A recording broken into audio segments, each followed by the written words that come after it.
Holy moly. Oh, right, where are we? Always a rush job on a Sunday morning, trying to get organised. Oh, that's better. They're going to work. That'll work, won't it? Cool. Right, I'm just going to get rid of one of these boxes. Just give me a second.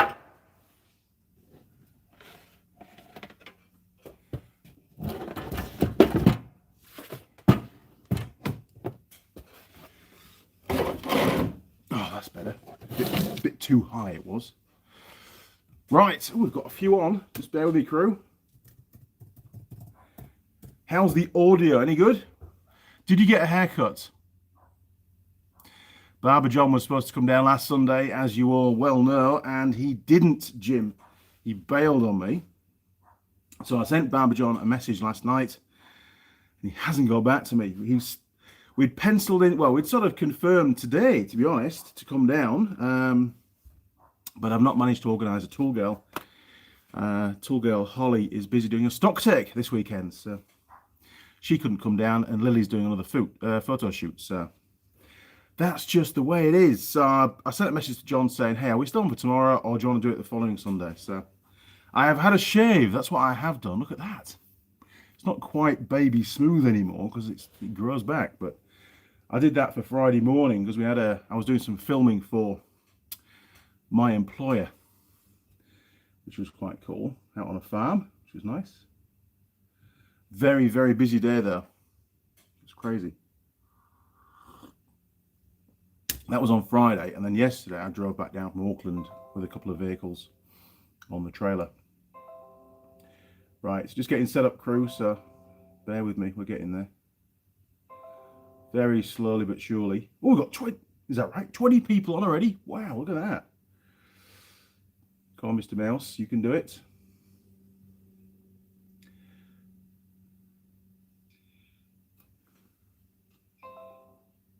There we go. Right, Andy's very disorganised as always, other than the fact that I did manage to get shaved, which is nice.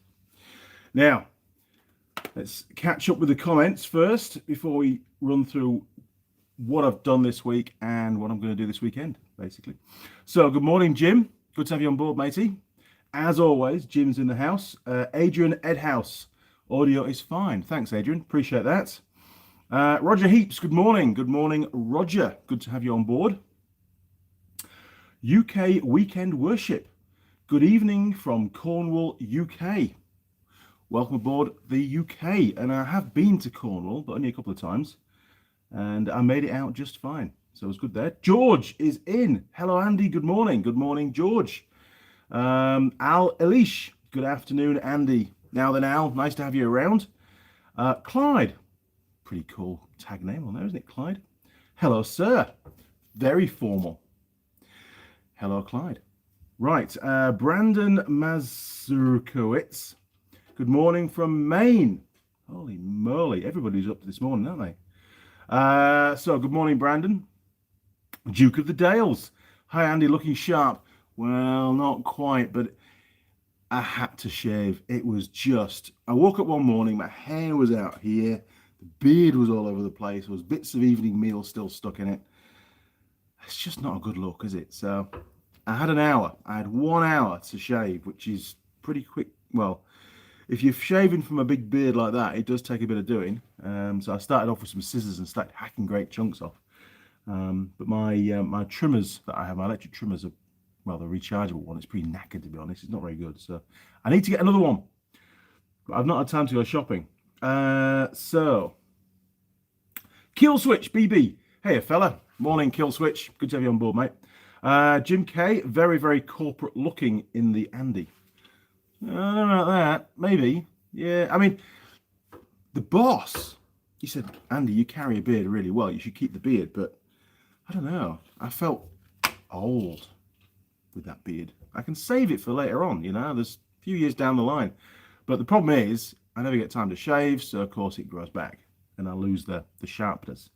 So just scrolling down, I think we're nearly there. I think we are, yeah. Oh no, they keep coming in. UK Weekend Workshop, I see you have your coffee this week. I do. Mrs. Mechanic got up early. I think she felt sorry she'd let me down last weekend. So there you go. Look, Andy Mechanic official mug.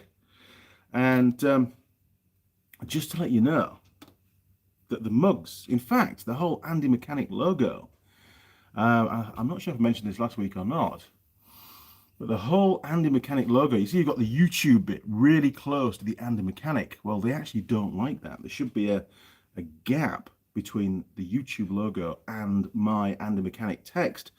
So, you know, we'll have to wait and see. They might get grumpy about it and write me a letter. But at the moment, that is the way it is. And if you take away the YouTube bit and you're not familiar with the channel, then that Andy Mechanic means nothing to anybody. So I do need to use the YouTube logo. Bit of a problem earlier on because I did in fact, I did a face mask for you guys on that Zazzle store. And they pinged it. They came back and said, no, you can't have the YouTube logo. And it's like, well, it's on everything else that you sell for me. So I'm keeping my head down at the moment because I don't want to upset the fact that you can get your mugs through Zazzle because I think they're pretty cool. We've sold quite a few now. It's great. So thanks to everybody for their support with that. And if you haven't yet got your official Andy Mechanic mug, you can do that at www.zazzle, that's zazzle.co.uk. And just put in on the search Andy Mechanic YouTube as one word, and it should take you through to the store. Now, when you get your own mug, send me a photo, a selfie, or a picture of the mug in your workshop, anything sort of automotive. Be nice to have you in it. And I'll then, put that on social media and stuff, just to thank you formally for supporting the channel. But also, you'll go into a draw. And the prize fund for that draw is getting bigger by the day. We've got some Teng tools in there. We've got some goodies from Forge. We've got some Andy Mechanic merch. And there'll be one or two items from around the workshop which may have zero value, but there'll be a unique thing from this workshop, which hopefully will mean something to you. And that draw will happen probably sometime in December.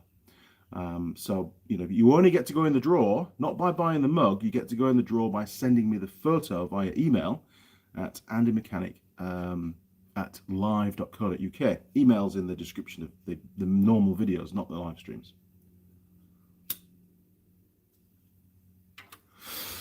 Where are we? Andy talks way too much. Yes, he does. No, you didn't write that. Chuckwood. Good morning, Chuckwood. Watching from Minnesota, US. It's almost 4 p.m. here, looking snappy. Well, there is a bit of stubble around it now. Sorry. I didn't have time to shave this morning, that was for sure. The workshop was packed with stuff.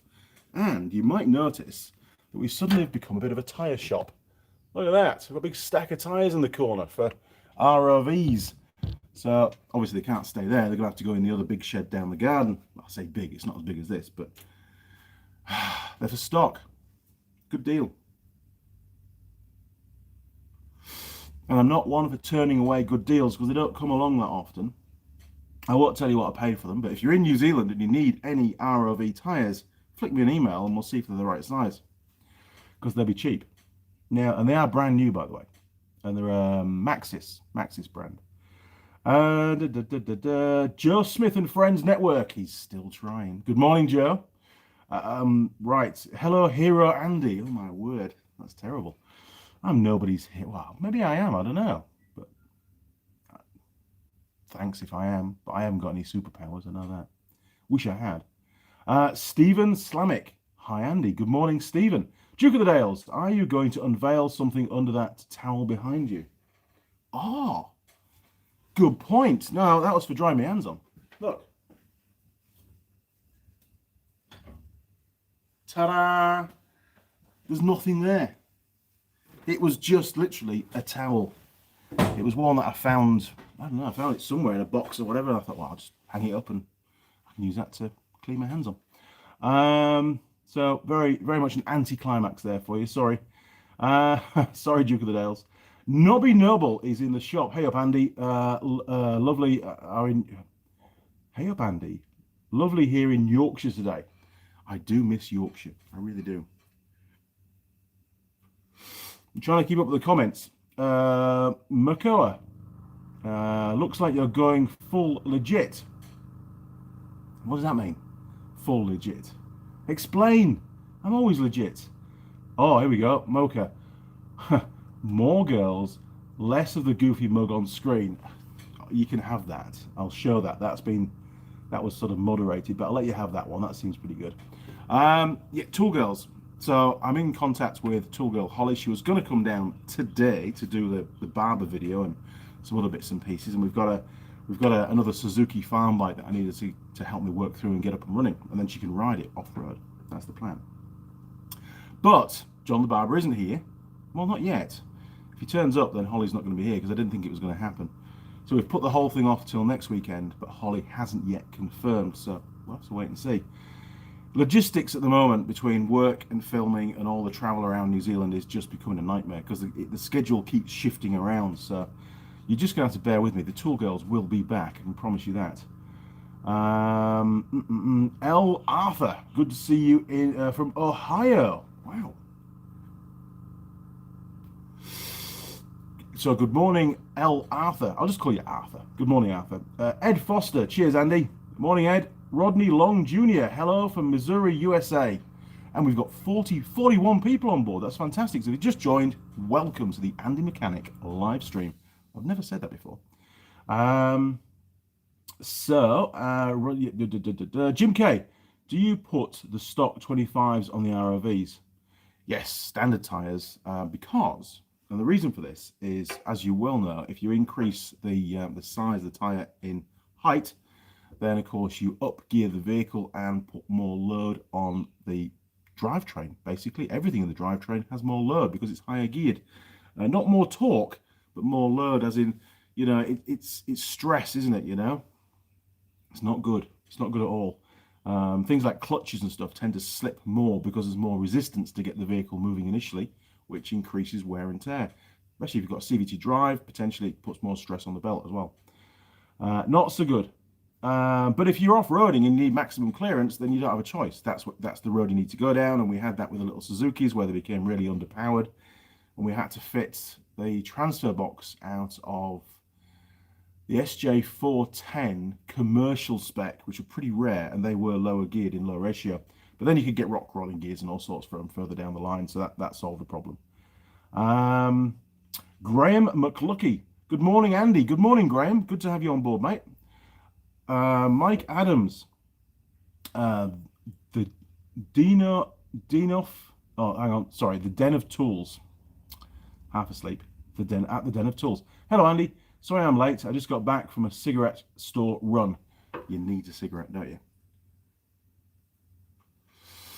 First one of the day. Not going to have too many today, promise. Kill switch. Title says more tools. Live stream. Are you referring to us, your viewers? No, not at all. No, I was very fortunate. This week, I managed to score one of these, which is basically just a low torque kind of screwdrivery rechargeable thing from Makita. I haven't even opened the box. We will open it later on. Keen to have a look at that. I'm sure I'll be able to use that on a daily basis for bits and pieces. And another 3/8 impact wrench, which means I'm not going to have to keep swapping sockets all the time. I can just have two on the go, which I know it's a bit of a luxury, I do, but it was given to me, so I was, not going to say no. And more tools the merrier. And I suppose it future-proofs things as well, where I've got a spare one in case the other one dies, which it shouldn't do. It's working really well, but nothing lasts forever, unfortunately. And it gets a lot of use. I use it every day now. George, is that a vintage motorcycle goggles behind? It is. Up there, look. There we are, look, on the racking. Those, they came from England. I think I bought them for a bit of fun. And then when we came to New Zealand, we did a South Island trip with Ben. And we didn't have a lot of motorcycle gear back then. And he couldn't really afford a full face helmet, so I gave him I just bought my own first full face helmet here in New Zealand, and he wore my piss pot helmet, I think it was, with those goggles, and he did 4,500 kilometers down to the bottom of the South Island and back up wearing those goggles, which I thought, I got to keep them, and it's quite nice having them on display because it brings back some good memories. Lots of pictures of Ben wearing those goggles around the South Island. Very cool. Jonathan Turner, what's the best 1-inch cordless impact? Well, there's a lot of debate about this. All I can say is I like the Makita. Let me get it out of the drawer for you. Hang on.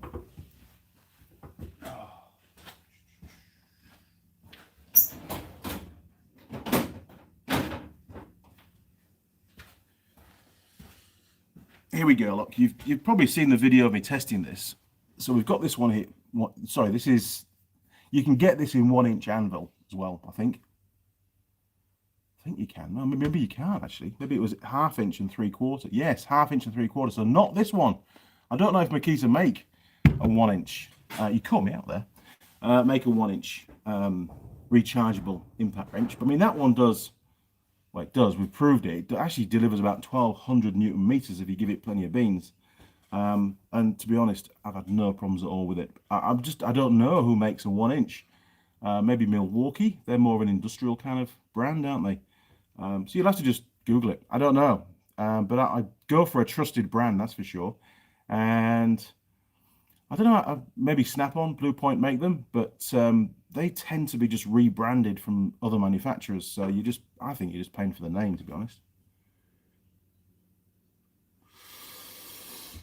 Oh, yes, here we go. Mike Adams, just about to go off the top of the screen. I'm working on fishing. The last of the small debris out of my John Deere gas tank. Ah, yes, I remember that. With a turkey baster with a clear tube attached. I didn't want to disassemble the tractor just to remove the tank. That's a good idea. And if you had a little camera, you could poke around and make sure you've got it all out. Good call. And you could maybe use a little magnet if any of it's rust. You know, a magnet might just pull up the rust and get all that out of there. Yeah, good job. Robert Hickey. Ah, look, it's Future Man. Yes, this is today, Sunday morning in New Zealand. I'm ahead of the game, as always. Joe Smith and friends. Mike Adams, lol. No tool bear here. Wrong live stream. That's tomorrow night. Okay, Jim K. We use mostly Milwaukee 18-volt power tools at the shop. A few Snap-on. Yeah, I think they're all pretty good these days. What with battery technology and brushless motors and stuff, although that one isn't brushless by the looks of it. I don't think it is. Yes, it is. It is brushless. Look at that, you see. Andy's way ahead of the game as always. But yeah, I mean, I don't use it a lot, but when I do use it, it's very, very useful to have it around. It saves dragging the airline out and getting the big impact out. I've got a big air-powered Blue Point 3/4 drive impact wrench that I got in the UK years and years ago, which currently Ben's got. Hopefully he's going to bring it back one day. We'll find out. Tweaky, or T-Week-E. Can you get low ratio diffs for quad bikes and side-by-sides? Now that, I don't know. You really need them because, you know, a lot of people fit oversized tires, and you really do need to gear the bike back down to at least its sort of standard gearing. Otherwise, you do overload the drivetrain for sure. I know you can with in the four-wheel drive world. I don't know if any companies put the investment in to design them for the ATVs, and there's a lot of different style of ATVs out there, so you'll have to investigate. But if you can, be a great idea. But obviously, a four-wheel drive ATV, you'd have to change both the front diff and the rear diff as well to keep them both the same. So it could get quite expensive. Mike Adams, sorry about the typo on my first post. That's all right, mate. All good. Don't know how it got there, but by the way, I don't need the ciggies, but I wanted them. Me too. Joe Smith, lol, it's okay, Mike Adams. Nobby Noble, Mike Adams, is this your insert key messing with you? It might be. Jonathan Turner, I need one for construction equipment, doing brakes, etc. High-lows, etc. High-lows, etc. I'm going to do some research. Good man. Let me know what you find out and get back to me, you know, once you've chosen the product and bought it and used it for a while. Let me know how you get on, because feedback is really important, not just to me, but for everybody that views the channel, to be honest. You know, it's the consumers really that give the honest truth about tools and how they perform. You can't listen to marketing, that's for sure. Right, Mike Adams, Joe Smith and friends. I don't know how that. Oh, sorry, how that got there. Tablets has a mind of its own, I guess. Gotta love technology. I have a smart device which is with a dumb operator. Join the club. Honestly, I'm terrible with smartphones. I really am. You're lucky you got a live stream this morning. Gordon Abbott. Good morning, Gordon. Hi, Andy. We made it back to the UK 3 weeks ago. All is good. Fantastic.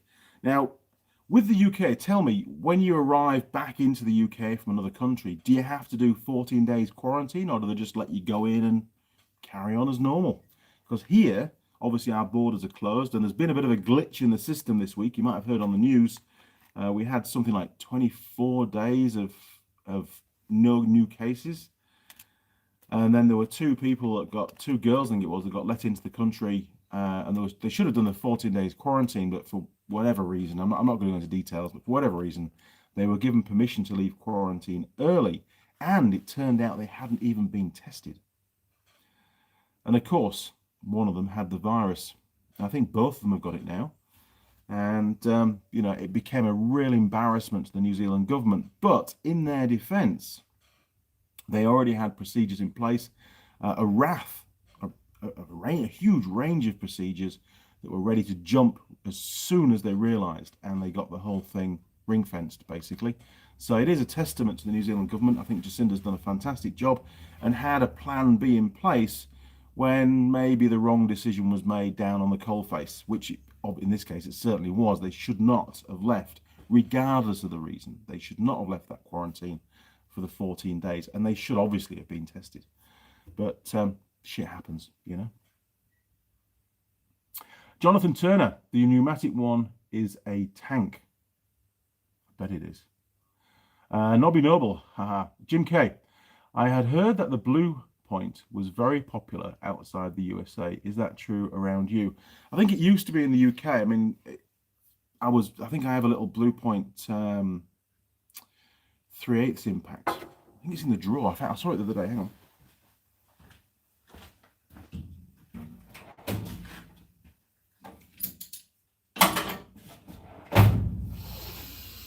Yes, there you are. Look, this has been extremely well used and has not been cared for in any way since I got to New Zealand, because I haven't really used it recently. Look at the state of that. We used to use that a hell of a lot on the little Jeeps. It was really good on little Suzukis when we were in England.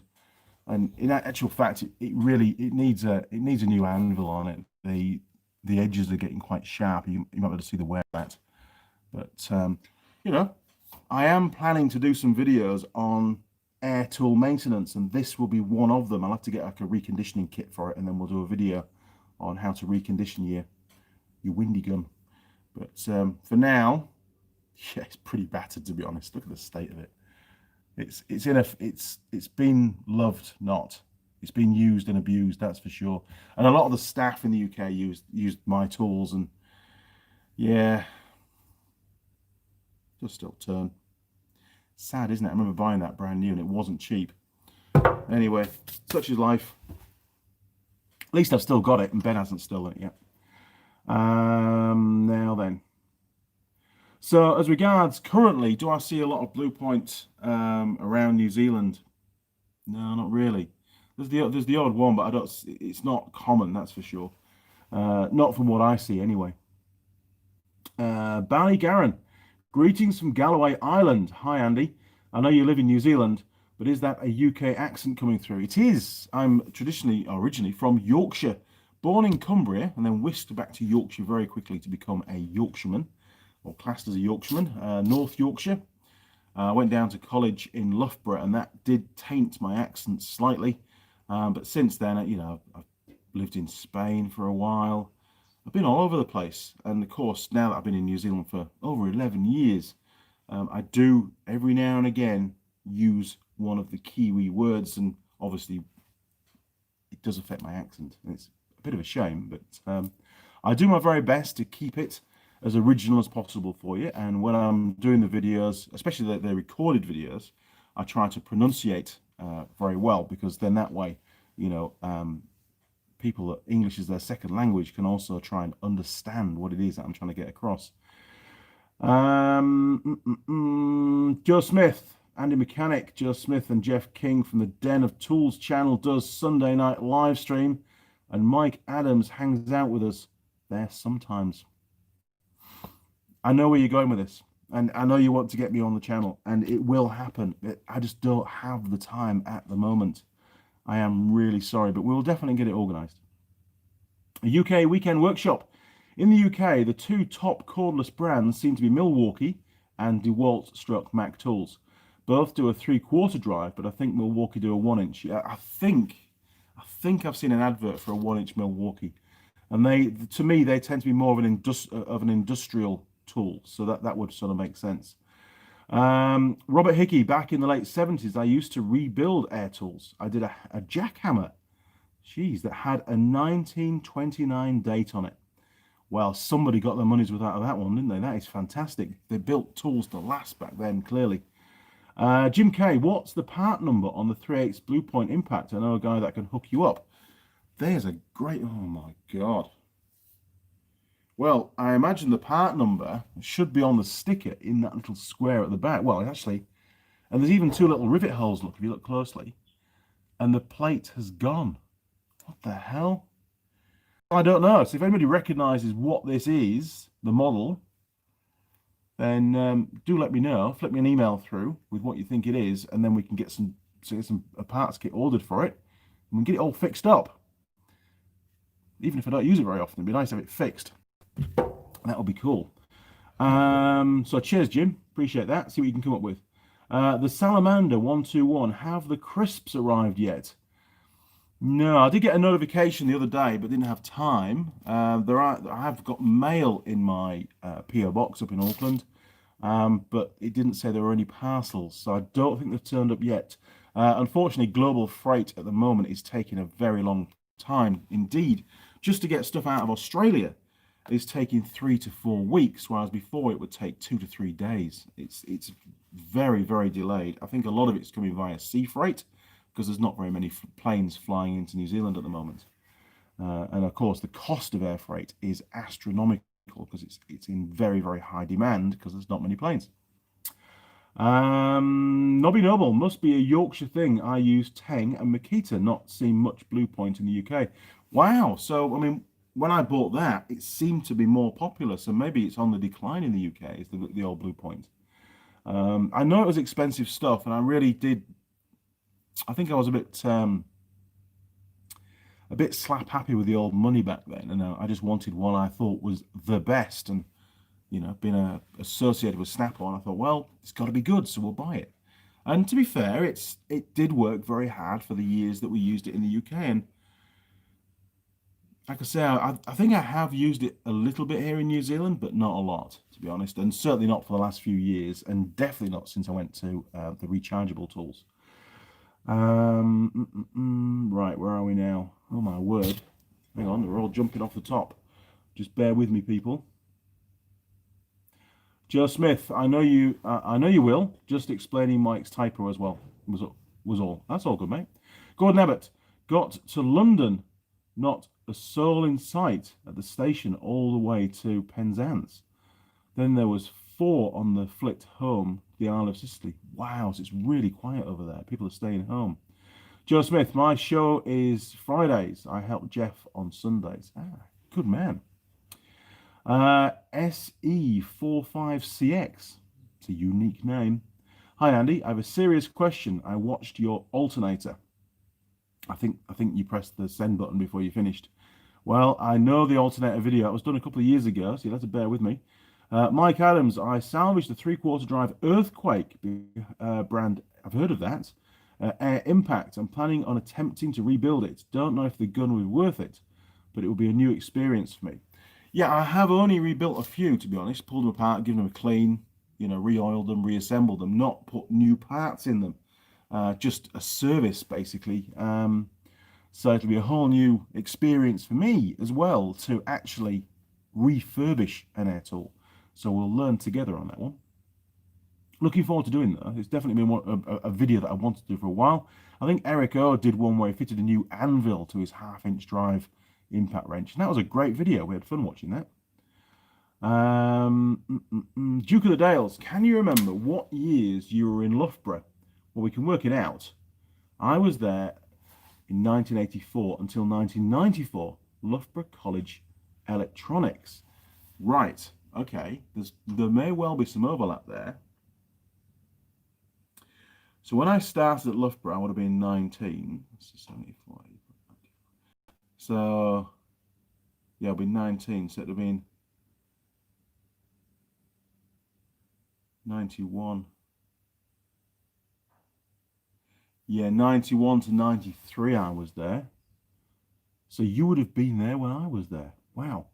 So if you think back, all that time, I used a little blue fuel tanked, a little blue Honda CM200 twin with tulip exhaust pipes on it, so it was quite loud. And it had ammo boxes as side panniers, very distinctive little bike, super cheap to run. And I only blew it up about 3 times during my ownership. And I still owned it actually when I left the UK. It was dead by then. That was many years after. I didn't ride the bike, but yeah, it was in the garden as like a little monument. So think back. Do you remember ever seeing a little blue Honda CM200 twin flicking around the campus? Because if you do, that was a younger version of Andy Mechanic. Long time ago. Gordon Abbott, 14 days in isolation, then back to work. Right. Oh, well, good luck with the isolation. I think it was that 3 weeks ago, so you should be out of there now, shouldn't you?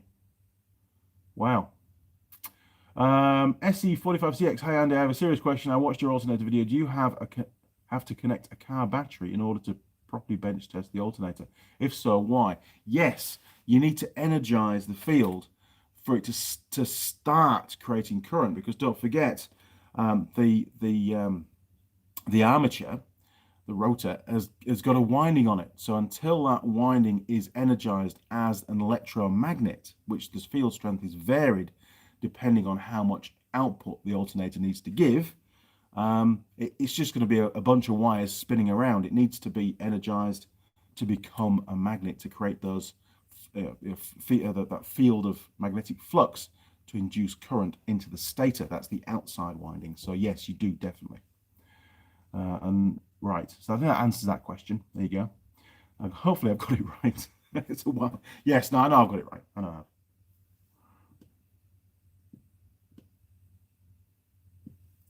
Right, we're getting there. Brajan, moderator. Hello from Poland. Sounds very official. Simon Rawle, good morning from the UK. Good morning and welcome back, Simon. Great to have you on the show. Simon is a wealth of knowledge. And Simon, I watched your video and you sent me a link. You made a video for YouTube on, oh man, what was it? It was removing a bleed nipple on a caliper. Very good. And you've very quickly come to realize that things don't always go to plan on camera, because I remember you were welding a washer, I think it was, to the bleed nipple, and of course the heat helped to break the threads free, and then you were gripping the washer with some, I think it was some mole grips, I can't quite remember, and a few times the weld would break and you'd try again, and that's just the way it is. It rarely works first time, and when you're filming, it rarely goes first time. So either you've got to make the decision, do you just cut, edit all that out and just go with the final fix and show it working first time, which it's great for the video and sort of portrays you as a super professional mechanic. But in reality, I think it's quite nice to do what you did, which was to show the fact that it's a bit tricky and it doesn't always work correctly. So great video, really enjoyed that. And yeah, it takes a lot of time, doesn't it, to make a video and then edit it and then get it up on the channel. And I've made a lot of videos for this channel now. There's about well over 500 videos up there, but I haven't posted any for about the last 3 weeks. And the last one was the exploding drill that I put in the lathe. So I need to pull my finger out, but it's only possible with time. And at the moment, I just don't have the time. I've got 2 more ROVs to get finished over the next couple of days. Today is, obviously yesterday I was working for my employer. Normally I'd be at home on the tools. So hopefully I'm going to take maybe Friday off or maybe the following Monday off to give me another day at home, because the work is stacking up. It really is. But I'm getting there. I'm making headway, but there's still a lot more to do.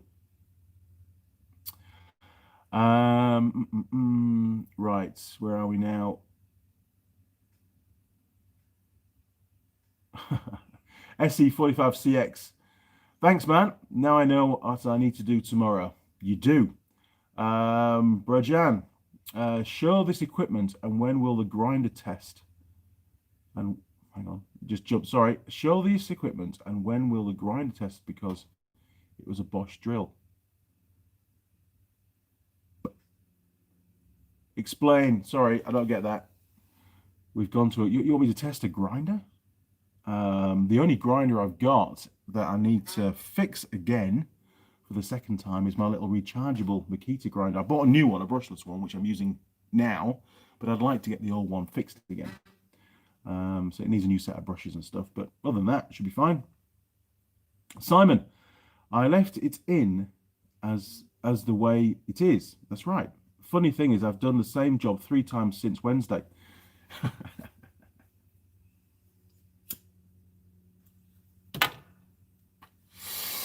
Oh my word, 35 minutes in, we've got 49 viewers. That's fantastic. So if you've not clicked the like button and you think you do like the video, do click the like button, because that helps YouTube to propagate the video across its platform. It does help me. It's your way of helping me.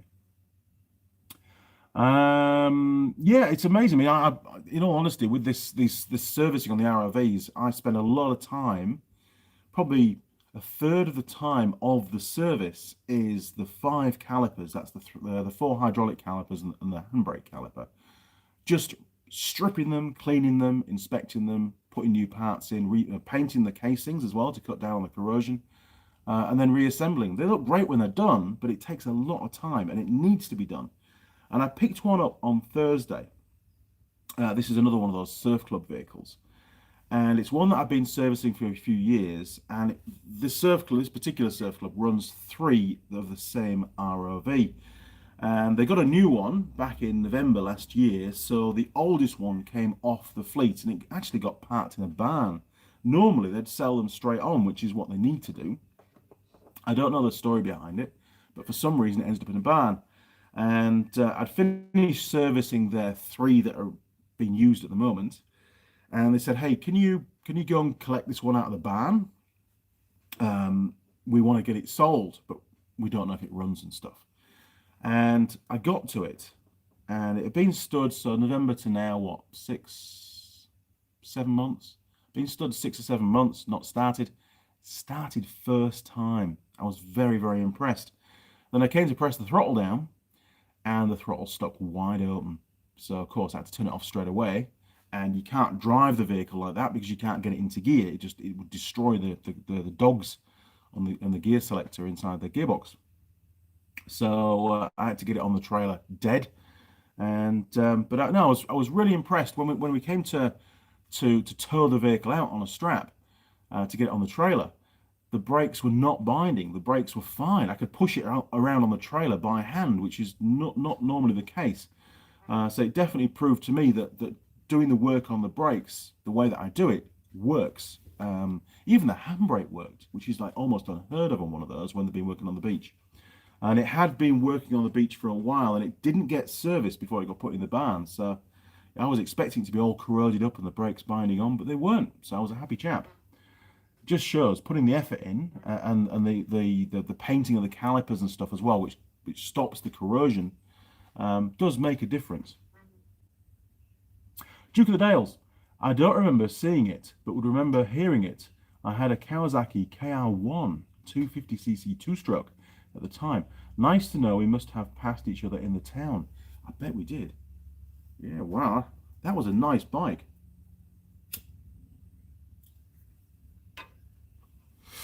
The old KR1s, I do miss the 2-strokes. You don't see many on the road these days. Ben's a big fan of the 2-strokes. He's got a TDR 250, DT 230. They're both 2-stroke. What else has he got 2-stroke? I think he's got a third one. Don't know.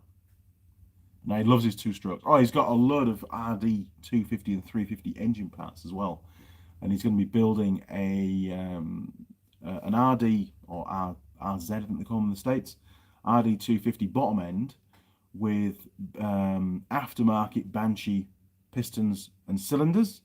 So the power valve is going to go, and then we're going to do it two-stroke fuel injected. That's the plan. It's a project for a bit further down the line. He's really busy at uni at the moment. I'm really busy at work. So once he finishes his uni and he gets sort of standard holidays, we'll plan a couple of weeks together, and he'll get all the parts gathered up, and we can get it built and test ride it. It'd be great. We're gonna put that engine into his second TDR frame, which I don't think is strong enough to cope with the power, but he's adamant it's worth a go. Where are we now? Jonathan, trying to get parts is a pain. It is. It's a real problem. Alan Cook. Hi, Andy. Morning, Alan. John Dwyer. John Dwyer. Hi, Andy. I have decided to restore my RD250 LC back to factory. I will send you photos before and after. Please do. I love those bikes. I bought one in boxes for £100 out of an area called Tang Hall in York. Within 3 days, I had the bike back together and I took it for a ride. And it was great. Just hang on a second. We've got somebody at the door. Could be Mrs. Mechanic.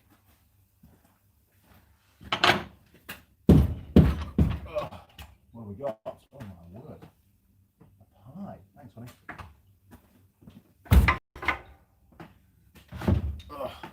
We've got breakfast. It's a very different kind of a day today, isn't it? Look, she's done me a pie. I've no idea what's in it, but we'll find out. But I think I'll let it cool down for a minute. It's a bit hot. We'll finish the old cigarette first. Stick that over there.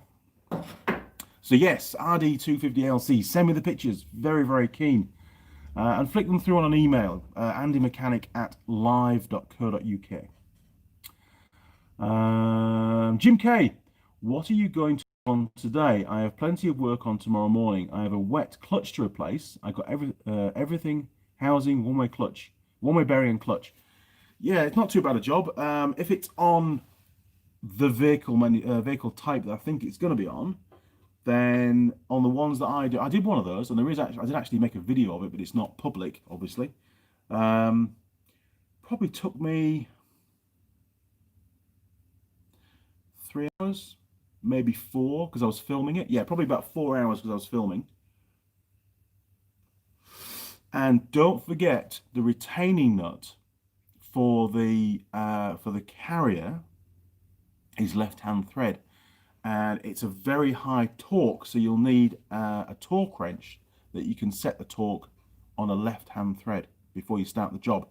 Don't just set it to what you think it is, because it's massively tight. I think it's like 200 and something Newton meters. It's just ridiculous, to be honest. I'm going from memory. Check the manual. That's why we have them. Brajan, do you remember how you burned a Bosch drill? Now it's time to burn an angle grinder. Yes. Well, I haven't got an angle grinder yet that's got to that stage. Plus, I'll have to try and rig up some way of putting a load on it. You can't just run it no load because it'll run for ages. But yeah, leave it with me. I enjoyed making that video. I like things blowing up, but I haven't yet got a tool in that condition to make the video. So. And I'm not doing it to my Makita rechargeable ones. No. I value those way too much. Mike Adams, I do have a question about pneumatics. I have a 50-gallon air compressor in my garage using a 3/8 air hose. How far out can I add hose until it's too far for the compressor to keep up the pressure? Well, we're talking about really flow rate down the hose, because all pressure in a sealed container is equal, so the container includes the internal of the hose. But I do get you, there will be a lag time. How far can you go? Well, I've run hoses a pretty long way and had not too much of a problem. But if you go a bigger bore hose, what size was it? 3/8. You might want to go up a size in hose if you're going any more than maybe 20 or 30 meters. Some people use steel piping for the main infrastructure of the airline system, and then use the hoses for the shorter bits at the ends. you might do better. I can only go by my own experience, and I haven't run a hose that's massively long. I think the longest I've got here from the air compressor, if I use the reel, we've probably got 20, maybe 40 meters, because it's a 20-meter reel, maybe 40 meters, and I don't really notice an appreciable difference. But really, I'm just using that for blowing up tires and stuff. I'm not running, air guns and stuff, or windy guns, impact wrenches. So speak to the professionals, have a chat with, an air compressor supplier. Just flick them an email and give them an idea, and they should point in the right direction. I don't want to give you advice that may be wrong. Sorry. Mike Adams, or is there a limit to air hose length? Well, I think the longer your hose is, sure, once you stop using the tool, the pressure in the air line will become whatever's in the tank. But it's to do with the flow. It's the continuous use of that tool and the delivery. And that's why, I haven't got one here, but that's why we use, high flow fittings. Hang on, bear with me. Yeah, a bit like that one there. Look, that's the fittings that I'm doing at the moment around the workshop. And they're a high, oh, there you are, look. They're a high flow fitting. So they've got a bigger bore. See if I can take it out of the box for you. I've found these really good, actually. And for what I need, definitely good enough. So if you look, it's a bit hard to see on that. I don't think I've got I have, hang on. There's a female, sorry, there's a male one. So that's the bore down the inside. And that's an adapter one. It's got a big thread on it. And that's the female. And you can't really see down there because it's all black and dark and everything. But essentially, these work really, really well for what I need. But I suppose if I was running, let's say the shot blaster. Well, saying that though, even the shot blaster worked pretty well. But I had two air compressors running, and the second air compressor was quite close to the shot blaster itself, even though there's not that big one there up on the bench. Yeah, I mean, the further away you get, the lower the flow, I think. So you'll have to check it out. There's people that know a lot more than me about that kind of stuff. I just try it and see, and I've tried it, and so far everything seems to be working okay. Oh, right, okay, Alan Cook. I need to address that one. Where's Alan? Alan Cook, are my stickers ready? Alan, I had a problem with Zazzle. I did explain it earlier in this live stream to do with the face masks that you all asked me to design. They flagged me for using the YouTube logo and said that I didn't have permission. Whereas I read through the stats, the information provided by YouTube, and yes, of course, creators are allowed to use the YouTube logo. Many independent companies from YouTube use the YouTube logo, even on their emails and letterheads and stuff, to direct their customers to their YouTube channel. Even the manufacturer I work for uses it. But there's very strict criteria around how you use the YouTube logo. And unfortunately, it turns out that I am actually in breach. The YouTube logo should be slightly higher up from the Andy Mechanic text. There should be a bit of a gap between. So maybe I'm going to have to modify my logo a little bit. But it means at the moment that I can't put any new products on the Zazzle website. The ones that are already on are still on. They haven't taken those down. Maybe they haven't realized that they're on there yet. So if you haven't got your Andy Mechanic mug yet, now is the time to order it, and then you'll get the official logo on there. I don't know what I'm going to do. It's sort of work in progress. I also need to, once I've redesigned the logo and moved the YouTube one a bit further away, I need to get YouTube to give me a certificate that I'm allowed to reproduce their logo on items that I sell. That's a little bit different to just having it on my shirt in the videos. So yeah, work in progress. I did look at the sticker sheets that they do, and they just do individual stickers, and they're just set sizes. I can't do a sheet of all different sizes. And I can't, it's just, the platform that they've got doesn't allow me to do what you want. So unfortunately, I have a problem. The other possibility is that I can design a sticker or design the graphic the size that you want, but then I can email it to you, and you'd have to get it reproduced locally by a printing company. I'm sure they'll do one-offs. It won't be a problem, but it won't be cheap. That's the issue. So, Alan, I am sorry. I thought I could do it, but Zazzle says no. It's not going to happen. Jim K, I know the brakes on my ROVs isn't a warranty item, but have you reported your findings back to the manufacturer? Oh, yes.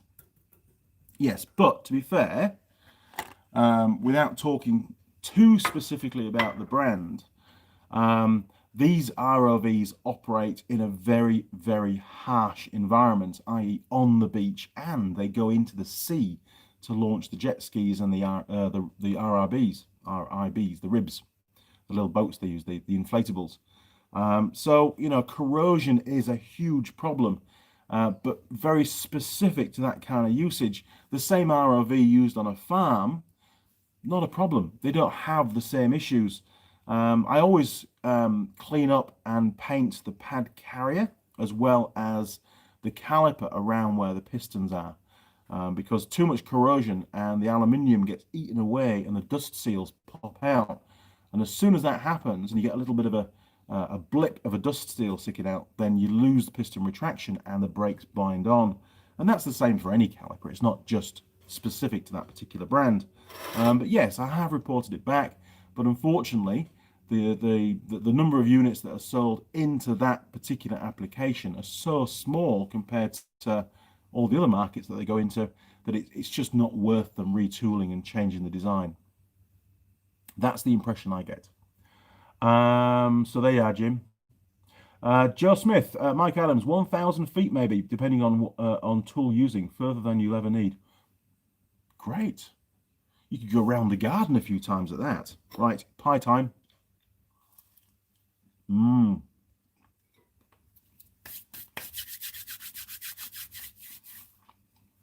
My favourite. Angus steak and cheese. Still pretty hot. Hell.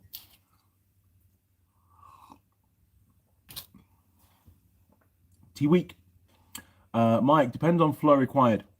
You can also use an air pig, i.e. a second tank. Yeah, you could put a reservoir tank, you know, somewhere downstream, and that would definitely aid flow for sure. But it is all about flow, not really so much about distance. So the flow will be affected by the bore of the pipe. Simon, when did you burn the drill out? I bet it took a long time to get rid of the burning smell out of the workshop. It was horrible. It really was. It was an old Bosch mains powered 240 volt AC drill. It has got hammer action for concrete. It did. And I was drilling some holes down the back of the workshop for the conduit that when I put the new distribution box in. And it was quite late at night. It was dark. And I started to drill a first hole, and the flashes, the arcing that came out of the little vents on the drill were really bad. And I remember when I was a kid, I was using one of my dad's really old Black & Decker mains power drills, which was the same. And I kept using it. I didn't know any different. And of course, it blew up in my hands, which was a bit of a shock, to be honest, as a kid. So when the Bosch started to show that, I knew to stop using it. So I made a little jig, put it in the lathe, used the lathe as the load. So the lathe was turned off. We run the drill at full tilt, and it only lasted about 90 seconds before it burnt out. And it was pretty cool. There was a few cameras there, and you could see the arcing getting worse and worse on the commutator, between the commutator and the brushes. And eventually it went poof, big cloud of smoke. And yeah, it stunk, it really did. It was very cool, very different. And of course, the drill was going to go in the bin. It wasn't viable to repair it. It was like 20 years old anyway. And it was time to buy a new one, which I haven't done yet. I'm saving up. So there you go, Simon. That's that one. Mike Adams. Oh, we've got loads. Oh my word, we have got loads. It's an Ingersoll Rand 60 gallon. They're a good brand at Ingersoll Rand. 14.1 CFM, 90 psi, 16.1 at psi. Cool. Joe Smith, Mike Adams, half mile probably. Like Andy said, the hose capacity part of the tank and increases tank capacity. Roger Heaps, we use 1-inch polyethylene water pipe. Yes, that's quite common actually for compressor lines around the shed and then dropped down to air hose. Cheap and effective.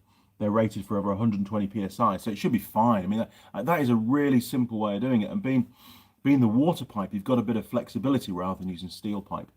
I remember around my dad's workshop back in the UK, the Norman anchors that we had, that was all, professionally installed steel air lines, air pipes, around the room, and then you'd have your little fittings and your manifolds with 2 or 3 fittings on it, at various points around the workshop.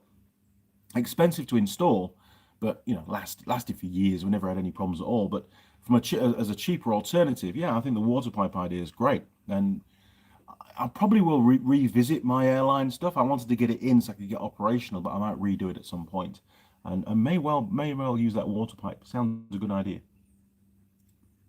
Joe Smith, DA sander maybe not that far, but nail gun or other tools, your compressor will keep it up.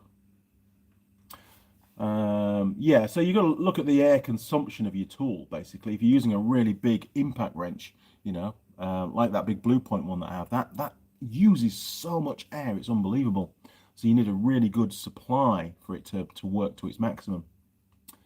Mike Adams, I'm needing to add about 200 feet of hoses to reach my sister's home next door, so I can use a nail gun to redo a floor, and also need enough air to spray popcorn texture on a ceiling. I think you'll be all right. Yeah. I mean, there's nothing to stop you if you do run one hose across and you find that it's not enough, and the tool isn't working as effectively as you hoped. You could always run a second line parallel and just use a couple of manifolds, one at each end, to rejoin it back in. But you've always got to look at bottlenecks in the system. It's wherever there's the minimum section of airflow is where you're going to have it. It's going to act as a restrictor to airflow. So you need to try and keep that. And then that way, at least then you could use the hose for something else rather than buying a special big bore hose. Joe Smith, Mike Adams, I've done 200 feet with no issues on the nail gun. There you go, sorted. Alan Cook, no worries. Sorry, Alan. I did try. I really did try. I actually designed, started to design up the sticker for you. And then when it came to actually dropping it into what they had available on Zazzle, it just didn't work. I'm sorry. Mike Adams, so I should be fine then to get the job done. Yeah, I reckon you will, Mike. Give it a go. Joe Smith, oh heck yes. Mike Adams, even 500 feet is nothing for your compressor. Mike Adams, Joe Smith, thanks for your help. You see, collaboration, it's fantastic. So many comments.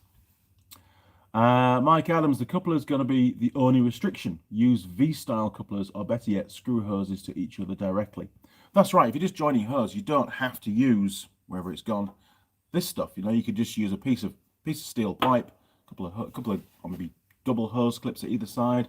Always look at the bore. The internal bore is the critical part. You need to minimize the restrictors. Mike Adams, Andy, I have 3 of those portable air tanks around here. I never thought of using them for that purpose. Thanks. It wasn't my idea, but yes, it's a good idea. When I connect the 2 air compressors together, I've got a 90 litre up there, and I think this is a 150. It might be a 200, not sure. Obviously your capacity, the reservoir is greatly increased, which means you're going to get full power on your tool for a lot longer, and it takes a while for that air pressure to drop. And that's the key point, keeping that reservoir. The larger the reservoir of air, compressed air, the slower it takes for the air pressure to come down, and it has to reach a certain threshold before the pumps will fire up again.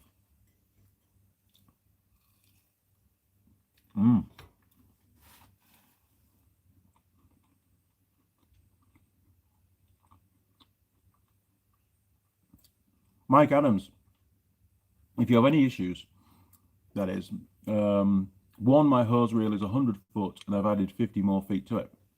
Good job. And that's on a small compressor. Yeah, I think you'll be fine. T-Week, Mike, nail gun, okay. Spray gun is an issue. Fit a pressure regulator on the spray gun. Oh, definitely. Don't run your spray gun at 120 psi. That won't work. Jim K, Andy, what are you eating? It was hard to see. Oh, sorry. It is from the BP petrol station, and it's an Angus steak and cheese pie, and it's what didn't used to be a great pie eater. I used to like my sausage rolls in the UK from Thomas the Baker's, but these are now my favourites. To be honest, it's a great substitute for here in New Zealand because you can't get decent sausage rolls over here. These pies, perfect. So it's my staple diet at the moment. Breakfast, well, in fact, they'll do breakfast, they'll do lunch, and they'll even do tea. When I'm out on the road, it's just enough to keep me going. I don't want to eat too much because I'm just sat driving most of the time. Mike Adams, my dad sweated a 1/2-inch copper pipe to plumb the air around the garage years ago. Well, that'll work. Yeah, I mean, again, if you've got the skills to do that, copper pipe shouldn't really be a problem. It works fine for water, doesn't it? T-Week, water pipe for airline. Mind you, saying that you do get moisture in the air, and that might cause the copper to corrode internally. So, yeah, worth looking into that. But I mean, obviously, if it's still working, it's still working. Be a good idea to have just a moisture trap just after your air compressor to catch any moisture coming through. We have one of those in England. I haven't got one here though. I must admit, I have to keep draining the air compressor regularly.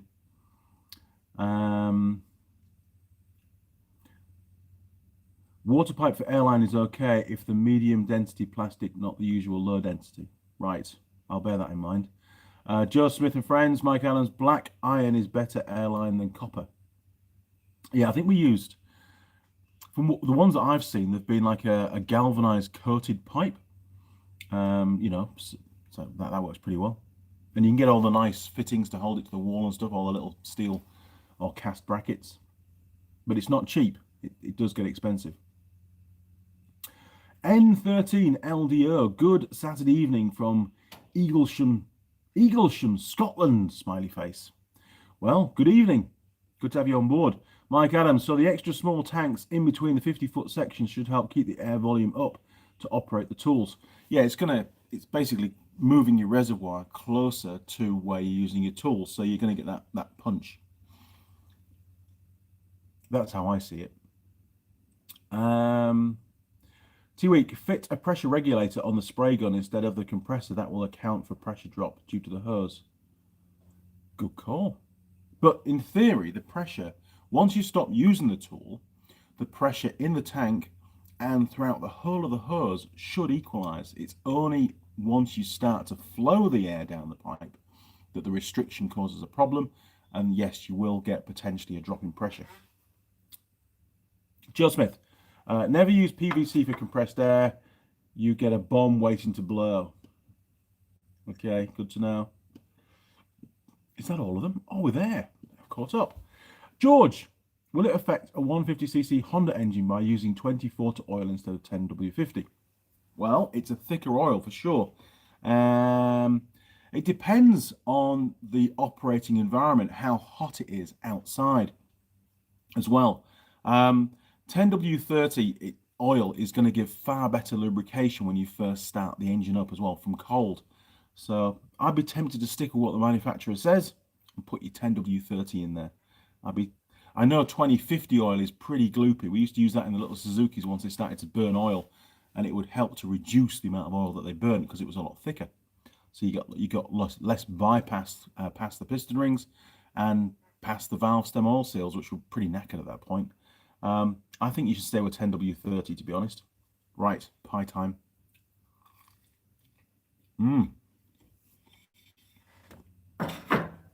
So good. Right. We'll just move the old cigarettes out of the way. So let's start with opening some tools. Well, so we're an hour and 4 in. I need to know what this looks like. So I thought I'd save this for you guys. I haven't looked inside yet. I have no idea. Ooh, comes in a little bag. That's nice. Look at that. Show the people, Andy. Very cool. So a good little travel bag, because I'll be using this, I think, on my as part of my onboard toolkit that I keep in my utes, because I'm always fixing stuff out on the road as well. Sorry, you didn't see that, did you? Because you're way off camera. Right, There you go. Okay, what have we got? Oh, it looks very neat and tight. Look at that. It's all strapped in and everything. It's brilliant. Good job, Makita. I'm impressed. So, we've got, you can take it out of the bag. We've got the charger. So a very different battery style to the larger 18 volt Makitas. This is only what was it, a 7.2 volts. So it's very, very different. So there's your charger, look. And of course, it's a 240 volt mains supply. That's the spec on the back. So it's going to be pretty low current. What have we got? 2.4 to 1.6 amps output. So very low current charge. Holy moly, you get a little holster. Pistol grip. Look at this. So you can put that on your belt, by the looks of it. Yes, you should be able to put that through your belt. Let's take the tool out. There we are. And then, yep, your belt goes through there, look, and you've got yourself your little holster for quick draw drilling and screwing, and well, screwing actually, this one. So there we go, look. So we've got, and it comes with 2 batteries. How good is that? So there's one of them, look. Little battery.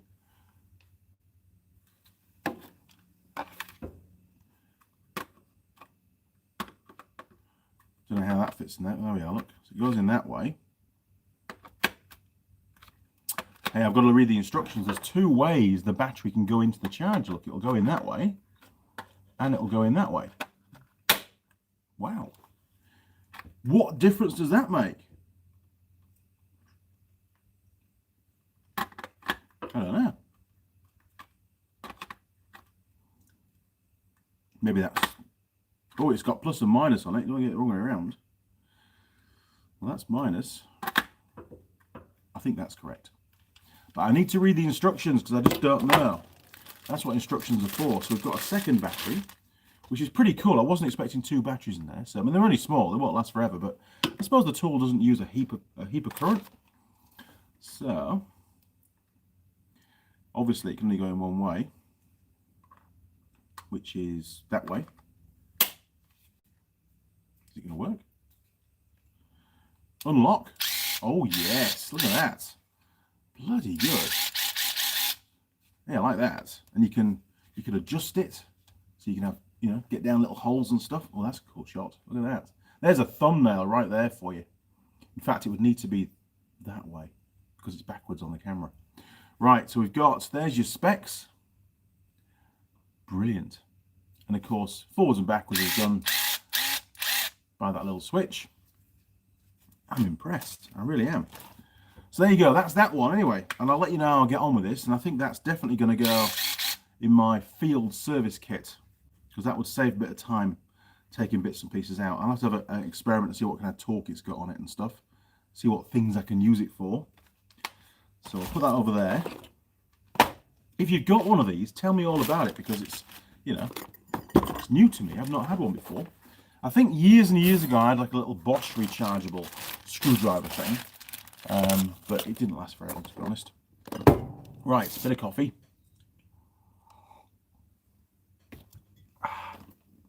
Oh, hang on. Let's do some comments again now.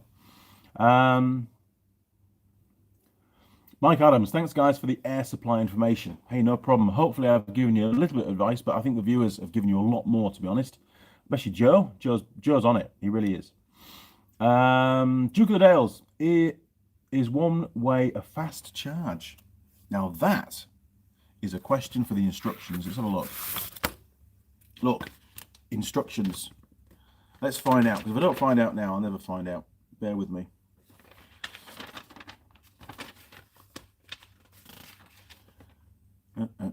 Battery protection.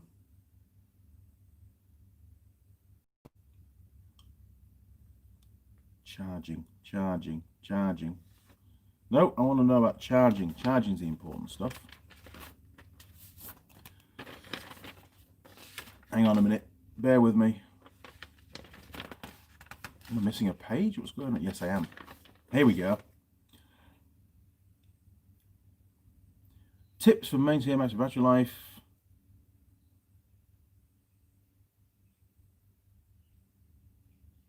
I don't know. It's not jumping out at me. There's no image showing the battery in two different positions.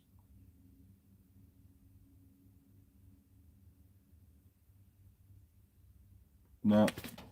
I'll let you know on another video. Maybe next week's live stream. I'll let you know once I've read through, because it gets a bit boring if I don't say anything on these live streams. Right.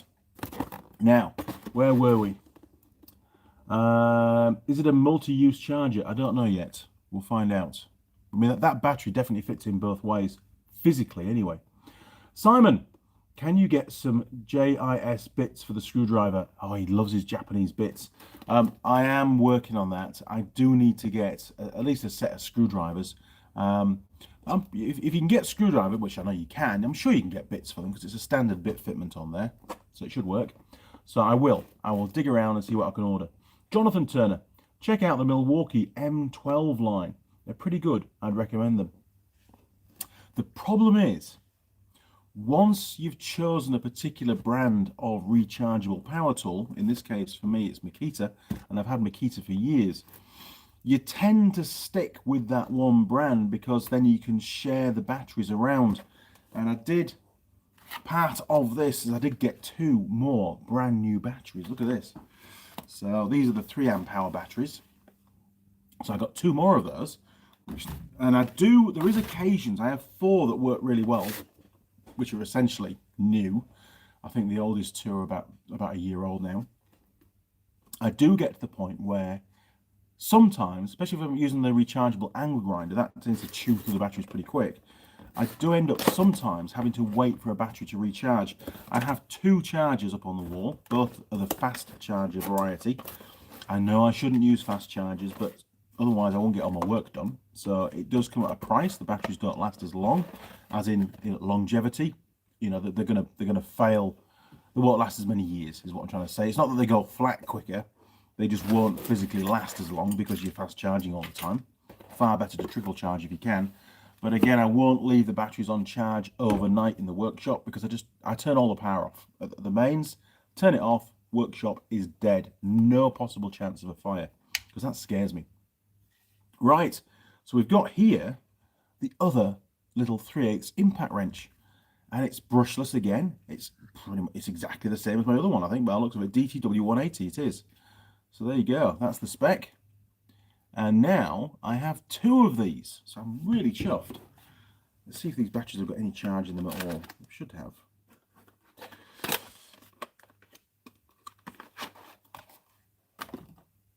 Let's have a look.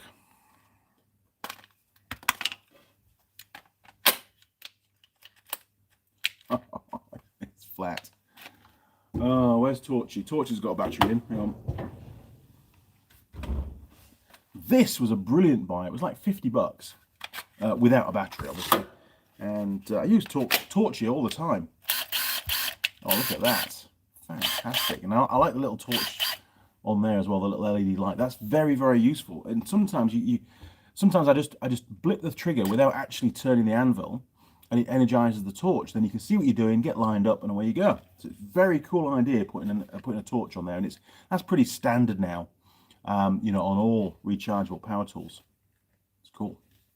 So there you go. I've got batteries to charge up. I've got, oh, what else did I get for the workshop?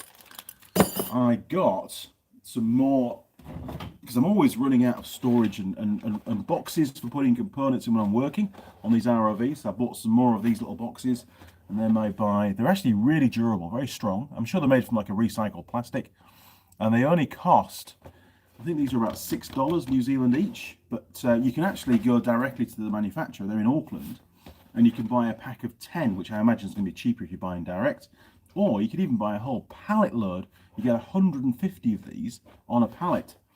I'm very tempted to buy a pallet load just so I never run out of these things again. But I do like them, and I do try to stick with the same brand because then they all stack nice and easy. And I picked up some of these as well while I was out. This was yesterday in Matamata. So I've got some little tough boxes, again, just for components and stuff when I'm stripping things down. So I've got little boxes to keep everything neat and tidy. Otherwise, you get bolts mixed up, and then when you get near the end of the job, you've got the wrong bolt, and it just doesn't work. Being organized makes a huge difference, and it saves time. You just do it once and do it right. And my biggest problem in this workshop is time. I've got to be efficient on time. And I got some slightly larger, I got 6 of these because they came in 2. These are slightly larger. What's the size? These are 13 by 19 by 11 centimeters, which is just big enough. Let's get one opened up. Just big enough, I think. The plan is, when I'm reconditioning calipers, I can put basically a caliper and all the components in that one little box. I might even take the handles off, just to keep it all together. And then that way, you know, I can put all of these into one of those larger trays and stow them away, because when I'm filming, as you all know, that brand of componentry is not allowed to show on the video, so I have to have everything stacked up. Sure, it needs to be in the workshop because that's the job that I'm doing, but it just needs to be out of sight. And doing it this way hides everything away from you guys, which I don't want to do, but it's the way it is. But these are about, I don't know, these are about $3 a little box, and they seem pretty strong, so I'm looking forward to, I'm hoping that they'll do the trick. Been wanting something like that for a while, and I just happened to spot them yesterday. I was walking around Mitre 10. I thought, right, we'll get some of those. And they seem to be a brand that's been around for a while, so hopefully I can keep buying the same ones and just build up the collection. I tend to buy a few, whenever I'm out and about, I just buy a few more, rather than go and buy lots all at once. Where are we now? John Dyer, Andy, what's the latest on the haircuts? Well, it hasn't happened. If you look carefully, you can see that I've tucked it all around the back out of the way, and I've slicked it all back under my cap to try and look reasonably tidy for you today, because I was looking a bit hillbilly for a while. Barber John was supposed to be coming today. Today was the 3rd date we'd set for the haircut, and I cancelled. I had a hunch. She hadn't been in contact during the week to confirm anyway, but I did cancel, say, look, I couldn't get a tool girl down for the day. Let's just put it off for another week. And so hopefully next Sunday I can get tool girl Holly down. She can assist, as she does very well. And John can get on with his job and cut my hair for me, which we'll do to camera. We'll have a bit of fun doing it. I think we'll crack open some whiskey or bourbon or something and have a bit of a laugh, and maybe, just maybe, you'll even teach tool girl Holly how to cut hair. That could be real dangerous, but it'd be fun though, won't it? So watch this space. It's still going to happen. I am getting told off at work for not having a haircut, but there's more important things in life than haircuts. Jim can't stay on tonight here in the States. We are at the sprint car racing. Oh, wow. At Hagerstown, Maryland. Well, Jim, you have a great time, mate. I wish I was there with you. That sounds fantastic. We've got one in Auckland, Western Springs, although they're getting lots of grief from local residents, unfortunately. Not that it's their fault. These are people that have moved into houses and then, then started to complain about the fact that there's a racetrack next door, and that racetrack's been there, well, forever.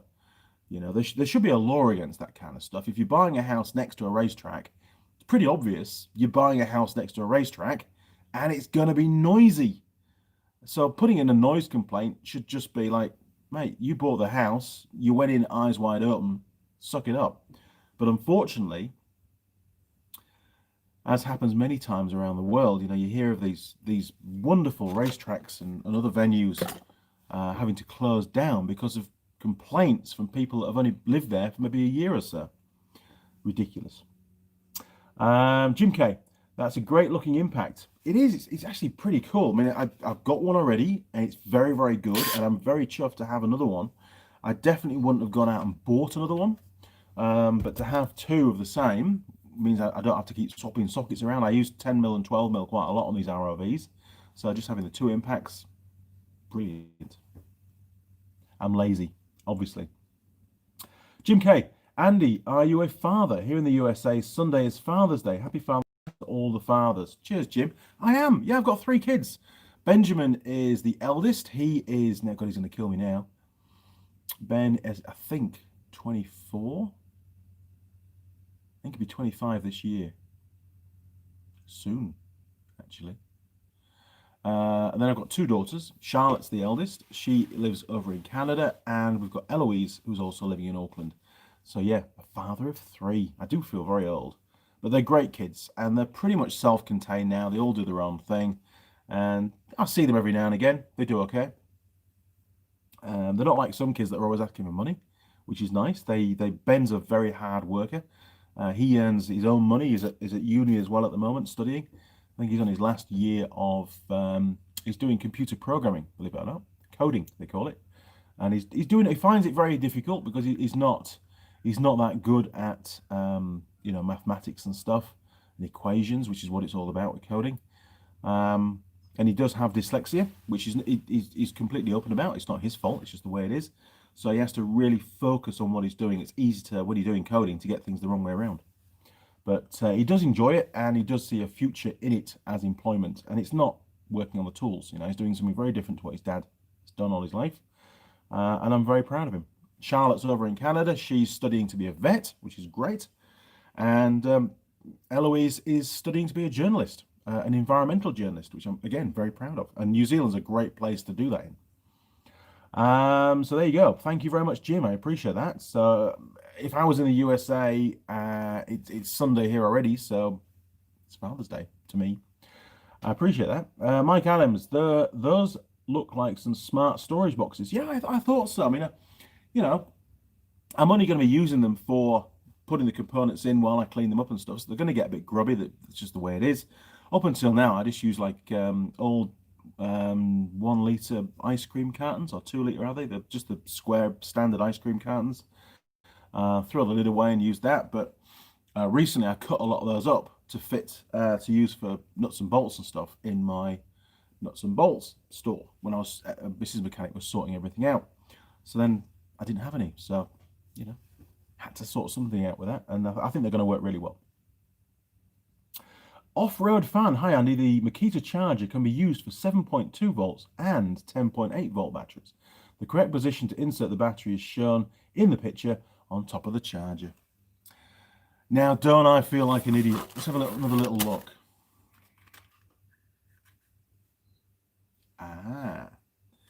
Okay. So, right. So in that case, it should go...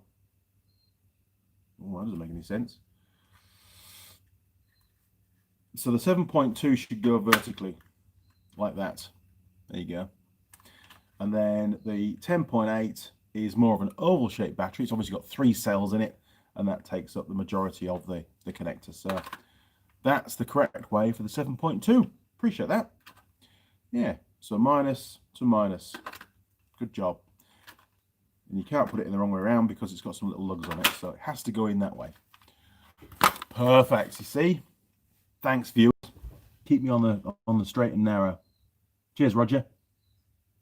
Brandon, happy Father's Day. Cheers, mate. I wonder if Mrs. Mechanic's got me something. Or the kids. I won't hold my breath. We'll find out. Mike Adams, like idiots that move in next door to an airport. Exactly.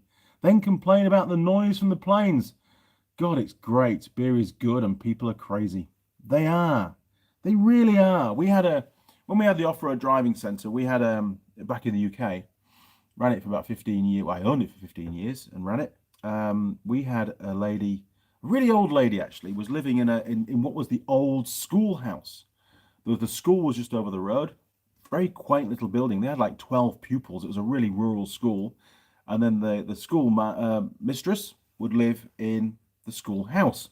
And it was a really quaint little stone cottage down an isolated valley. And the forest we operated in was, pretty remote. And on a weekend, we would obviously be the busiest and we'd get a lot of people come down with their own vehicles. And on like a Saturday morning and a Sunday morning, we could have, if we were running a special event weekend, we could have 100 vehicles, maybe 150 vehicles queuing up, waiting to get onto the site, to get checked in, get processed, and get out into the forest. And it was a 10,000 acre forest. So there was plenty of room for them all. We had, I think, what did we have? I think we had about 70 miles of tracks in the forest. We had a hell of a distance, which we had to maintain, by the way.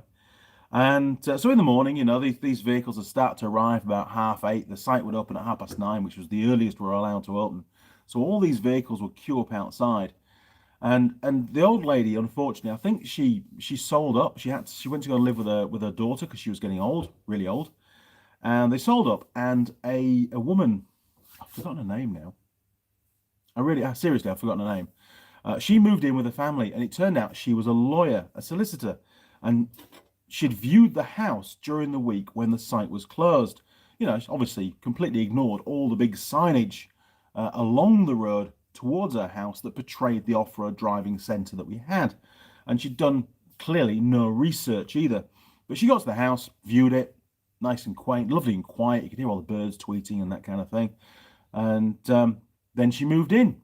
Well, the first weekend that she was there, she couldn't believe her eyes. All these Land Rovers and Land Cruisers and other four-wheel drives all parked up outside her house, running down the road, all the way up the road, and then the old Unimog trundling down with me driving it, towing 3 Nissan Patrols behind it to go and park in the car park. Those are our hire vehicles, and we had 30 of those to bring down as well, so there was lots of staff, lots of vehicle movements.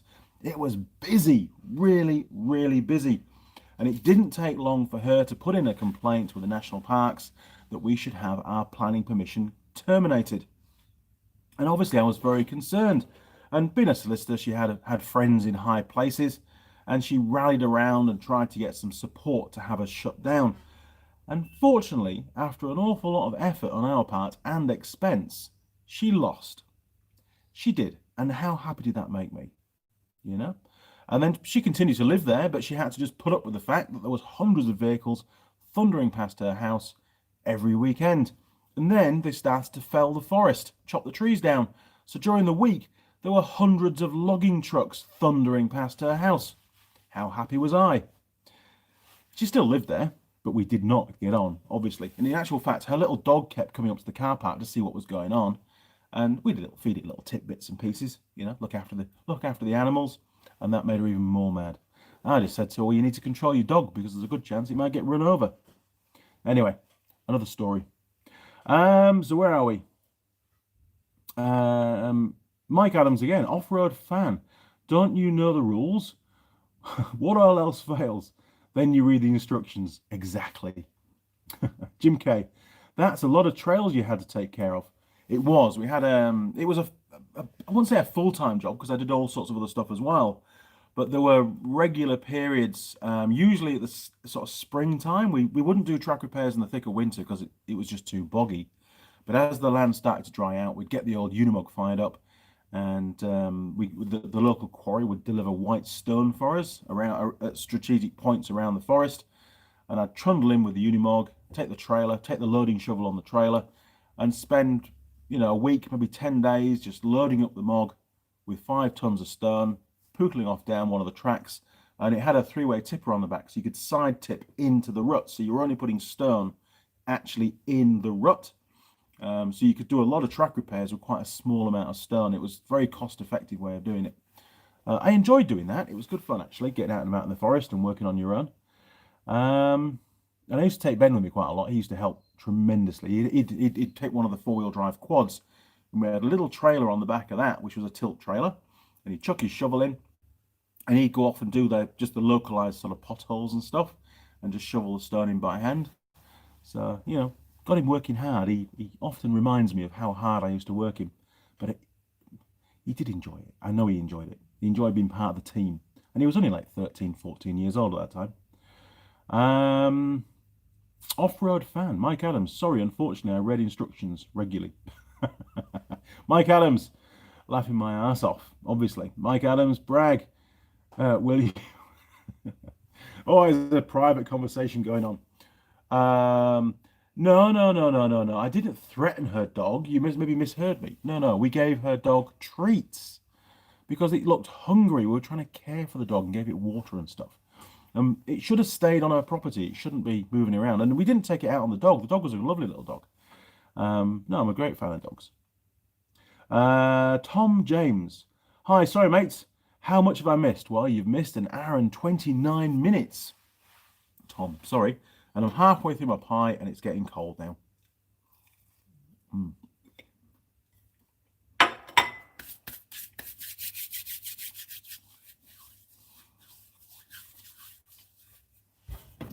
Let's see if Barber John sent me a message. I think somebody has. Let's have a look.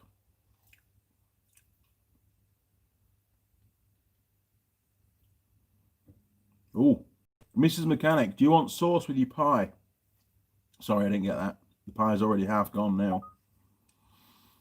Let's close that and see if we've got a message.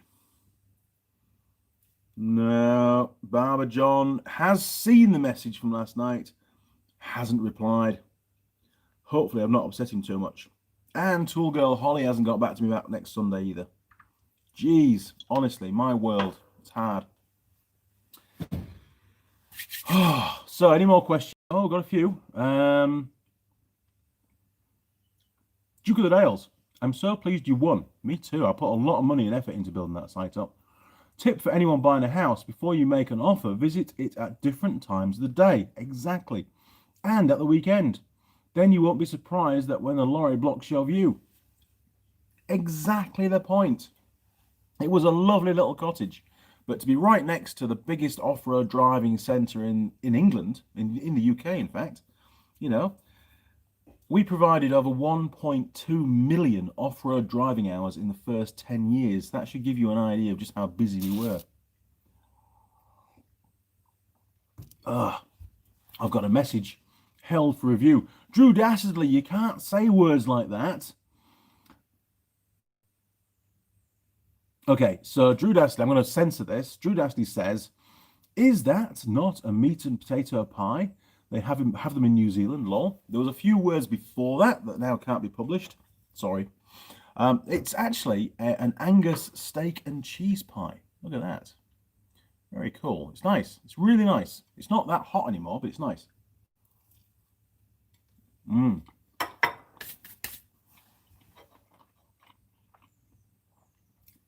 Simon,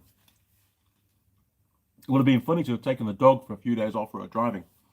You can laugh. My dogs, and we had two, we had Sooty and Luke. In fact, they were black labs, and before that we had Arthur. We used to call him Arthur Brain Cell because he was pretty thick. Arthur was everybody's friend, and he'd go down with the instructors to the site, often spend the whole day on patrol with my brother Ollie. They were a good little team, those two.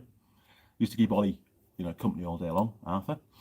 But every now and again, Ollie would let Arthur out, and he was so friendly, he would just jump into another Jeep, another four-wheel drive vehicle belonging to a customer, and go off-roading for the day with the customers. And they'd bring him back at the end of the day and check him back in at the cabin. It was fantastic. The kids used to love it. They'd get a free dog for the afternoon. But, yeah, good old Arthur. It was a nice dog with Arthur. Jim K, time for a refill on the Jim, you don't have to do a super chat, they call it, don't they? And they do sticker. I've read now that they do. I haven't done one yet, but you can do a sticker as well. I think Keith did one last weekend, and I was thinking, what the hell is that? So you can choose a sticker as well as do a super chat, which is Jim. I mean, really appreciate it. Thank you very much. You don't have to, really, but I do appreciate it. And my sincere apologies, ladies and gentlemen, for not posting any videos over the last 3 to 4 weeks. I think it's been now, maybe even been longer.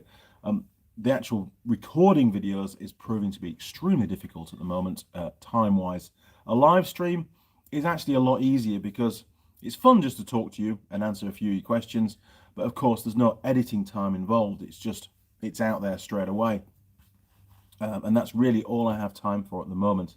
I'm going to be going back down to the South Island again in a couple of weeks' time. I'm going up to Kaitaia hopefully next week. So I'll be doing live streams as well whilst I'm out on the road. And fingers crossed, Tool Girl Holly and Barber John will be in the workshop next Sunday, so we can do a video, a proper recorded video of the barber shop. I think we'll call it. Should be good. Drew Dastardly, yes, I had an Irish girlfriend and she used feck instead of the naughty word. I mean, she used it 100 times a day, and feck is fine. It is. I remember the Father Ted series on TV. I think was it BBC or ITV? And that was during, before the watershed, when that went out usually. And he would say feck an awful lot. I had no problems at all with that. YouTube are very, very strict on that kind of stuff, so we've got to be very careful and pronunciate our words very well. Jim K, really enjoy the live streams. I do too, actually. I mean, I've got a ton of work to get done today and tomorrow, but it's nice, it's like for me, it's like the end of my week. Sit down, have a chat with you guys, and then start my weekend work. Now, okay, normally I'll have worked the Saturday in the workshop, and maybe a live stream should be on a Saturday morning, not a Sunday, but I don't know. Sundays are all about just taking it a little bit easier, and doing a live stream for me is nice and easy. It's a lot easier than lying under a vehicle doing an oil change, that's for sure.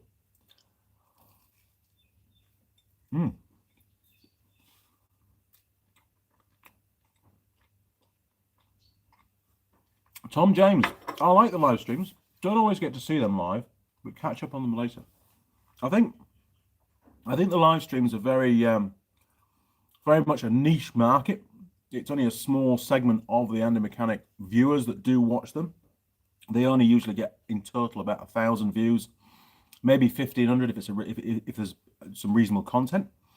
Whereas you compare that to a recorded video, then over time, they can get tens, hundreds of thousands of views.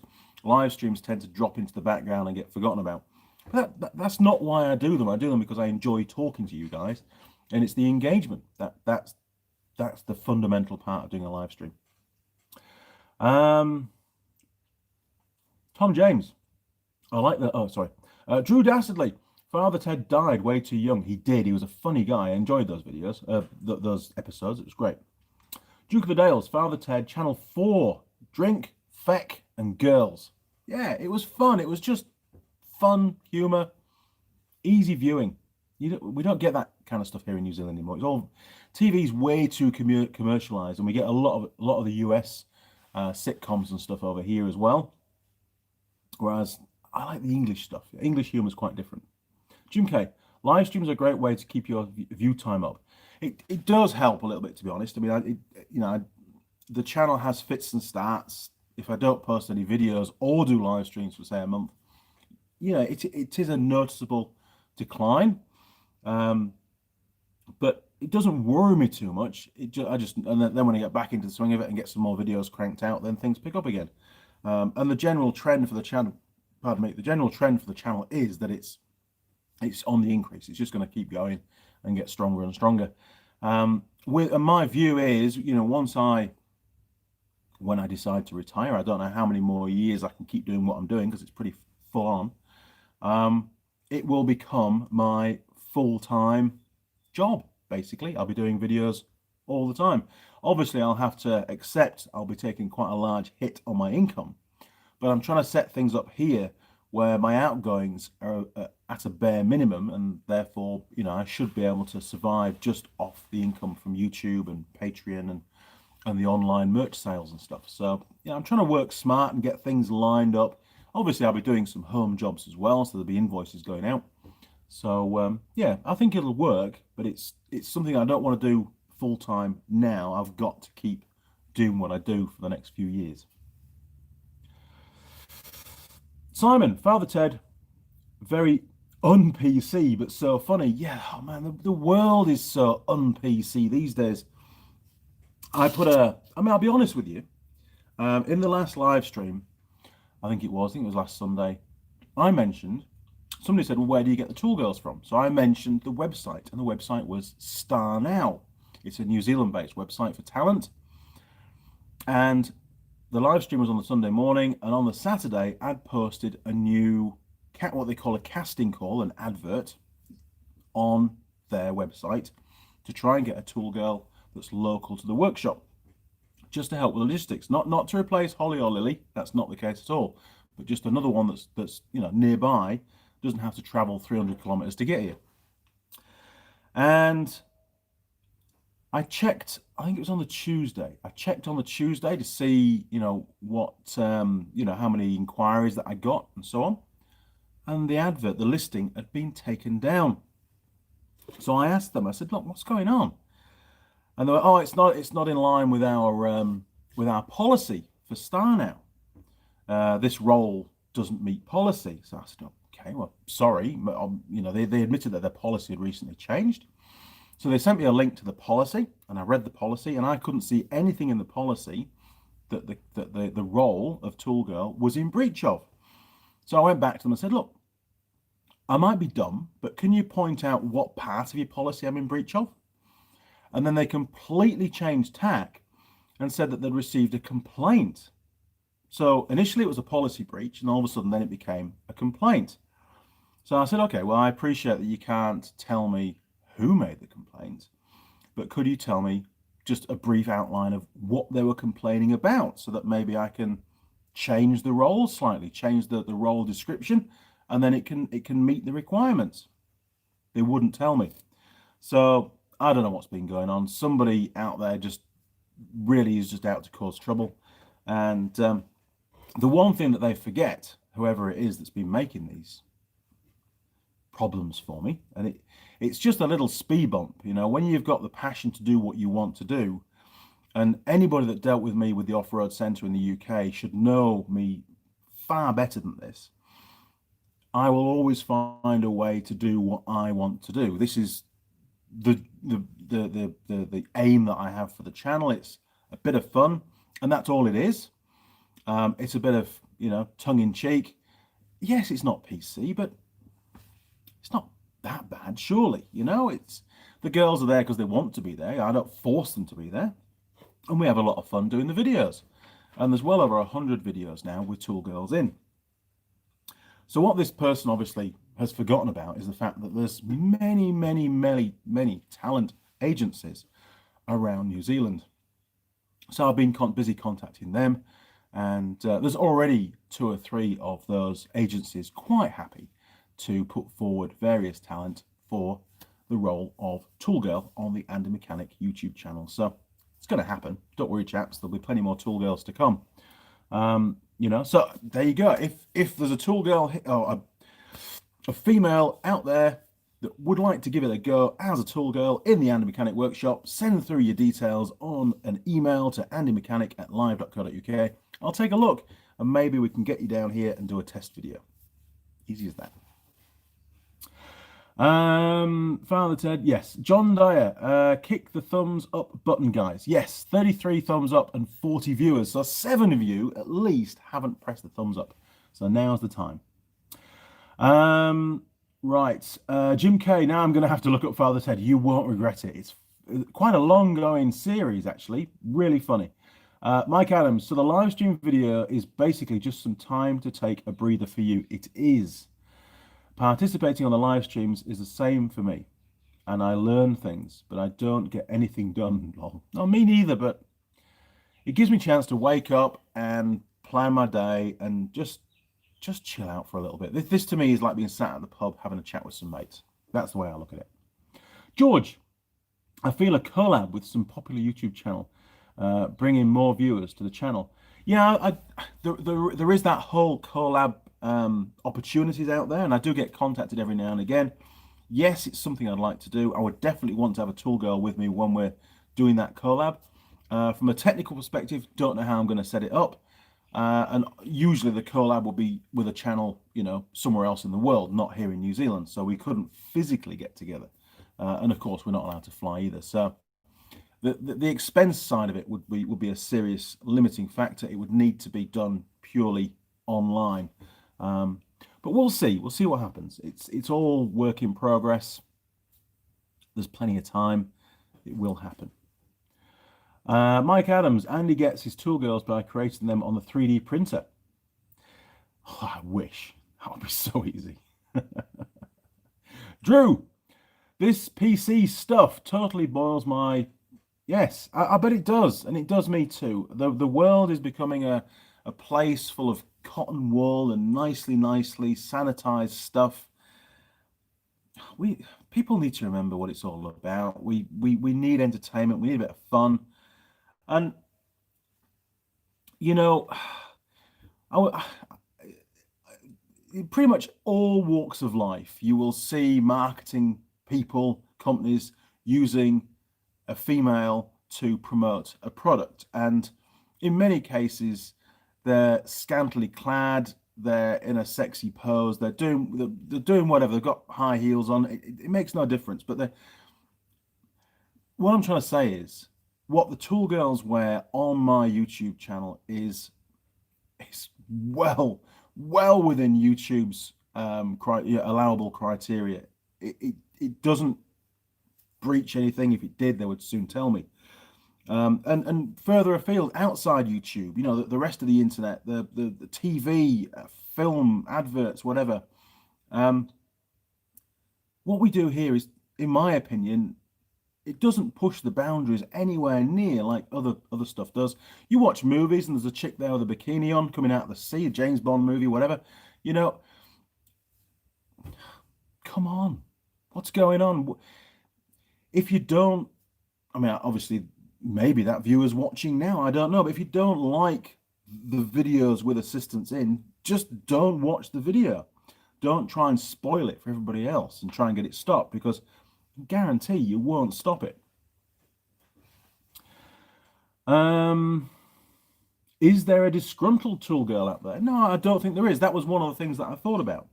And I sort of wrapped my brains, and I get on with all the tool girls really well. So no, I think it was maybe a viewer, somebody that just doesn't like it, basically. I don't know. I'm very confident it's not a tool girl. Duke of the Dales, did Mrs. Mechanic complain? No, she didn't. She wouldn't do that. Drew Dastardly, also look up black books. I love black books. I've got the DVD compilations. I've watched them all many times. Love it. Is it Dermot? I think his first name's Dermot, the actual actor that plays the lead role. Is it Bernard? One of them's called Bernard. I can't remember now. But no, really, really good. And the IT crowd, watched all of them. I think one of the viewers put me onto the IT crowd. Thoroughly enjoyed it. Very English humour. Pat Tootle. Father Ted is awesome. He is. I should rewatch some of the episodes, actually. They're very good. Jonathan Turner. I have to take off. Have a good weekend. Cheers, Jonathan. Sorry we've deviated away from automotive stuff and we're talking about good old British TV comedy. But that's what it's all about with these live streams. You never quite know where it's going to go. So cheers, Jonathan. Good to have you on board, mate, and have a good weekend. Simon, Mike Adams, that sounds like Weird Science. The movie, Weird Science, another great movie. Chick in a bikini. Nobody complained. Honestly, what's the world coming to? I do like Weird Science. It's a cool movie, actually. Mike Adams, Simon, it does, doesn't it? Lol. Mike Adams, actually, Andy, it seems to me the girls have fun being tool girls. They do have fun being tool. We have a laugh. That's what it's all about. A bit of banter, a bit of fun. They love getting dressed up. They love all the gear that, the official Andy Mechanic safety gear that they're supplied. They love it. It's just an escape for them. My pie is cold now. God damn. Okay. I think Mike's comment probably brings us to the end of the live stream, to be honest. I think really I've run out of things to show you. Pretty sure I've covered everything I was going to cover. We've talked about airlines. We've talked about new Makita stuff that I scored. We've talked about the storage boxes. We've talked even more about airlines and things. You've watched me eat a pie and have some cigarette. I'll have a cigarette before we go. How's that? And then we'll sign off, because I've still got 1.5 coffees to go. Honestly, I talk too much.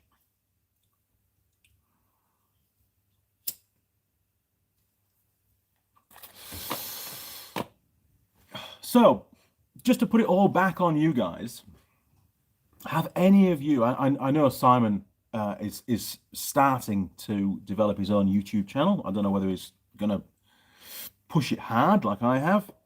It does take a hell of a lot of time and a lot of work, but have any of you thought about starting up your own YouTube channel?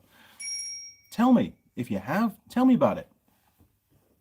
Let's sign off with that as the final discussion, because it's interesting to get other people's feedback. Oh, I've got a few more now. Tom James, have you thought about a build project, a bit like Project Binky from Bad Obsession? I've watched every one of those episodes, and I think what those lads have done is absolutely fantastic. And there's been quite a few projects going on around the various YouTube channels. I mean, Eric the Car Guy has done a couple. And one thing that he noticed with his, because he does the automotive repair videos as well, a lot of his viewers didn't like the project videos. And he started to do quite a few project videos and not continue for a while with the normal repair videos. And he saw his viewing audience depreciate and a lot of negative comments coming through. Whereas Project Binky, which is one of the projects now that Bad Obsession do, their channel is all about doing projects. So yes, I'd like to do a project, but and I have got a couple in the pipeline. One will be down here very soon. I've got an old Honda motorcycle to fully restore, complete strip, although not the engine. We've got the engine running now. Good friend of mine, Dave, did that. So the engine can stay intact, but the engine's got to come out of the frame, complete strip, shot blast to the frame, and then a rebuild from the ground up. That will be a fantastic series of videos, and I've got a whole year with that bike to make those videos so we can do it, in depth and not have to rush it, which is the important thing. I've also got Jared down at Trosco Limited, which is the Forge importers for New Zealand. He's got a go-kart project that he wants me to get involved with. He's done a bit already, but he's got to a point now technically that he really needs some assistance. So Jared's going to be bringing his go-kart down here for me and him to work on together. And hopefully I can get him in some of the videos, which will be great, and we can feature a few more of the Forge products as well, which he knows all about and I'm still learning about. And Jared, if you're watching, we've got to get your go-kart down here. And he does watch these videos.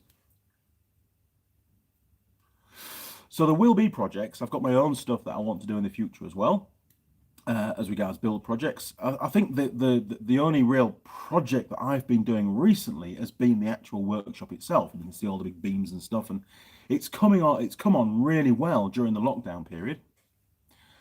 You can work out why. And obviously it's slowed down. I've got some more steel work to do on that far side, just over there. Look, with all that teng wrapping, I've got all that to sort out. And that's my next step. And there might be a video on that as well at some point, but I don't want to milk the whole project thing too much. And I am conscious that people very much prefer a video about how to fix a particular fault or component or do diagnostics or whatever on cars and motorcycles, which is essentially what the channel is about. It's its foundation, its core existence, really. Oh, Mike Adams is just about to pop off the top. Hang on there, Mike. Yes, so Tom, hopefully that's answered your question. And certainly once I go into maybe semi-retirement or retirement, which I'm hoping to happen when I'm 55. I'm 48 now, so we're looking at a few years down the line. But once I'm at home all the time, then I'll have the second building to put all the bikes in. I can actually focus a lot more on project-based sort of series of videos. Mike, every time I think of British comedy, my brain automatically brings up Benny Hill. Benny Hill was fantastic. Certainly wouldn't be acceptable in this PC world that we live in now, but when it was on TV, it was brilliant. It was so much fun. It was a lot of slap and tickle stuff going down. It was raw British comedy at its best. I really enjoyed it. Dad used to watch it with me, and yeah, I think there's a little bit of Benny Hill, a little bit of that sort of inspiration in having the Tool Girls on the channel. That and the old Tool Girls as well with Tim Allen. It all sort of got rolled in, and I've tried to build up that kind of idea around it. Saying that, I've not done too many videos with Tool Girls in the last few months, but it's going to happen again. I'm just going to try and get everything sorted out. Poor old COVID got in the way of that, didn't it? Roger. Try fat people pies in Invercargill when you go down. I will. I'll dig them out. I'll make a note of that. Cheers, Roger. UK Weekend Workshop. Benny Hill said in an interview that when a guy walks into a lamppost when he's looking at an attractive woman, remember who gets hurt. Exactly. Jim K, had a great time. Have a great Sunday. Thanks, Jim. Appreciate you being on board, and it's been great to chat. Brandon, I wouldn't be entertaining enough. I don't know. Am I entertaining? I mean, I've been doing some filming recently for my employer on the various range of ATVs and ROVs that manufacturer provides here in New Zealand. And the videos are more around the technical specifications and features of each of the models. So it's not stuff that I can just reel off, off the cuff. I wouldn't say it's scripted, but there's certainly criteria that I have to cover. And when I'm filming my own videos, I very rarely ever do any retakes. It's just, that's the way it is. If I mess up a word, it doesn't matter, we just carry on. But with that, it had to be presented to a point where there weren't any messed up words, and it had to be presented in a logical manner, and the delivery had to be good and clear, and we had to get the camera angles right, and we had the lighting to worry about. Man, it's very different kind of presentation to what I do with my videos. I found it quite stressful, to be honest. We did on Friday, we did 5 different models in one day, which included a walk around of the vehicle and all the various features and close-ups and stuff, but also, some wide pan shots where we had the vehicle being driven through mud and up hills and that kind of thing, showing just little cuts to put into the videos to make them more interesting and show a bit of action. Hard work, really hard work. God, I'm not an actor. I'm not trained. I don't do that kind of stuff. But hey, they seem to like the end result. So if I can be of help to them, and I suppose it gives it another arrow in my another feather in my cap. That's what I was thinking of. Another feather in my cap for my employer. But I wouldn't want to do that every day. Far too stressful.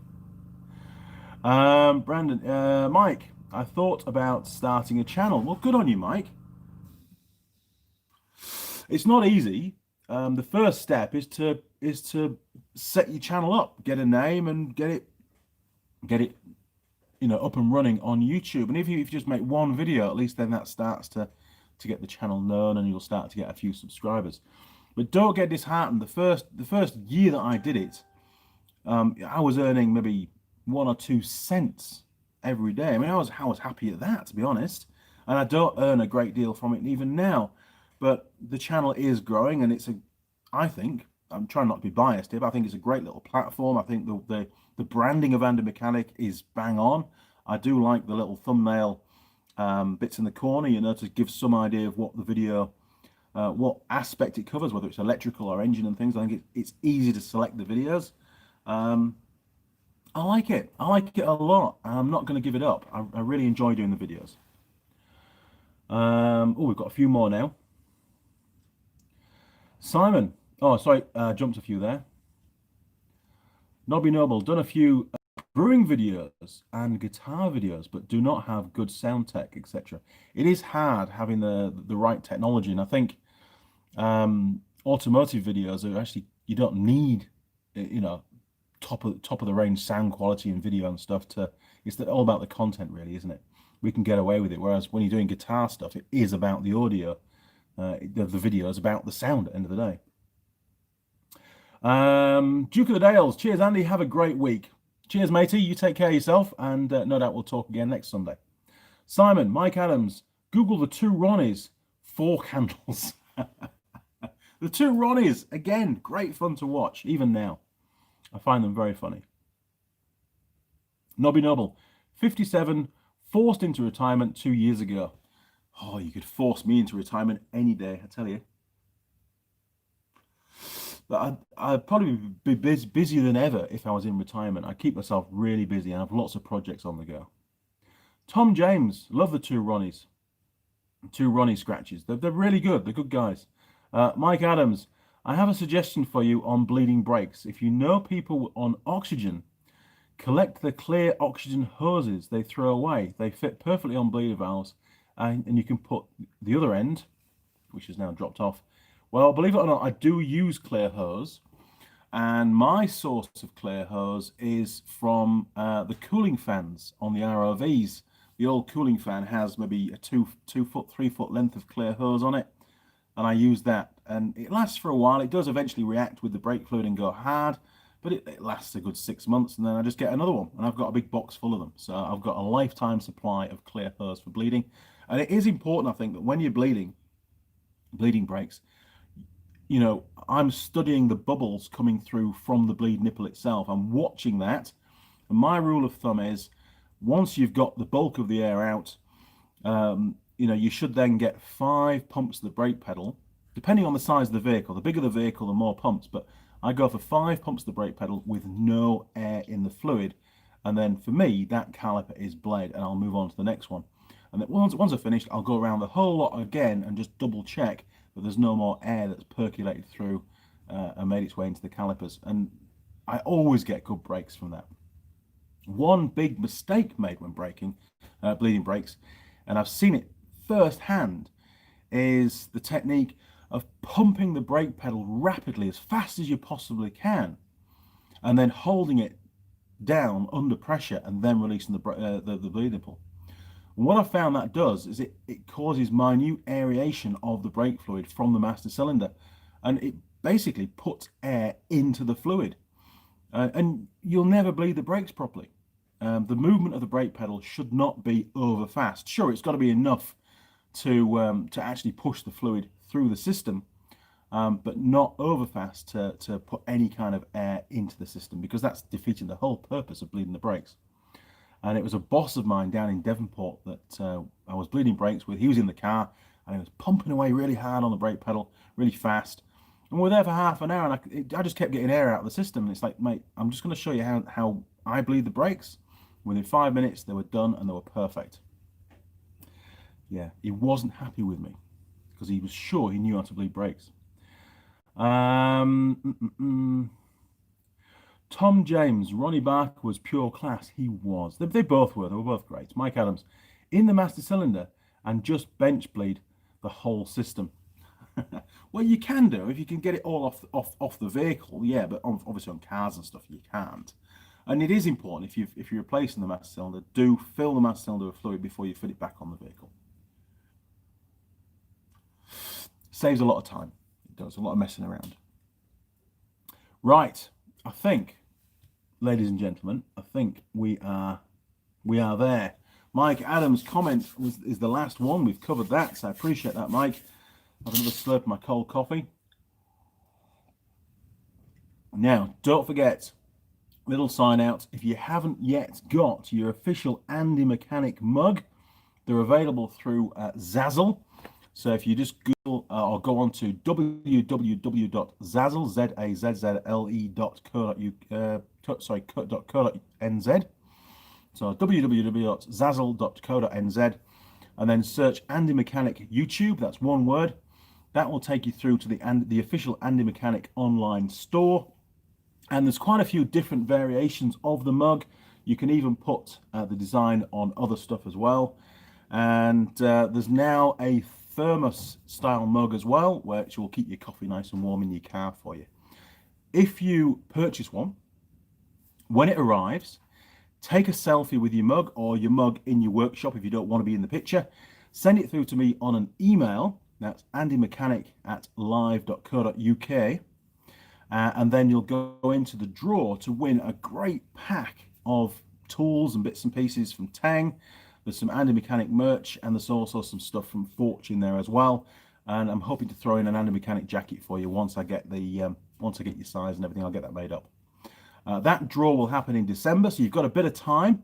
But given the issue with the logo, with the YouTube logo, I would suggest that you order your mugs sooner rather than later, because there's a possibility that they may not be available in the future. Who knows? Okay, crew. Well, that's about it. Got to sign off, and thank you again for joining me, and for Jim for doing this, the super chat. Do appreciate that, and see you all next Sunday.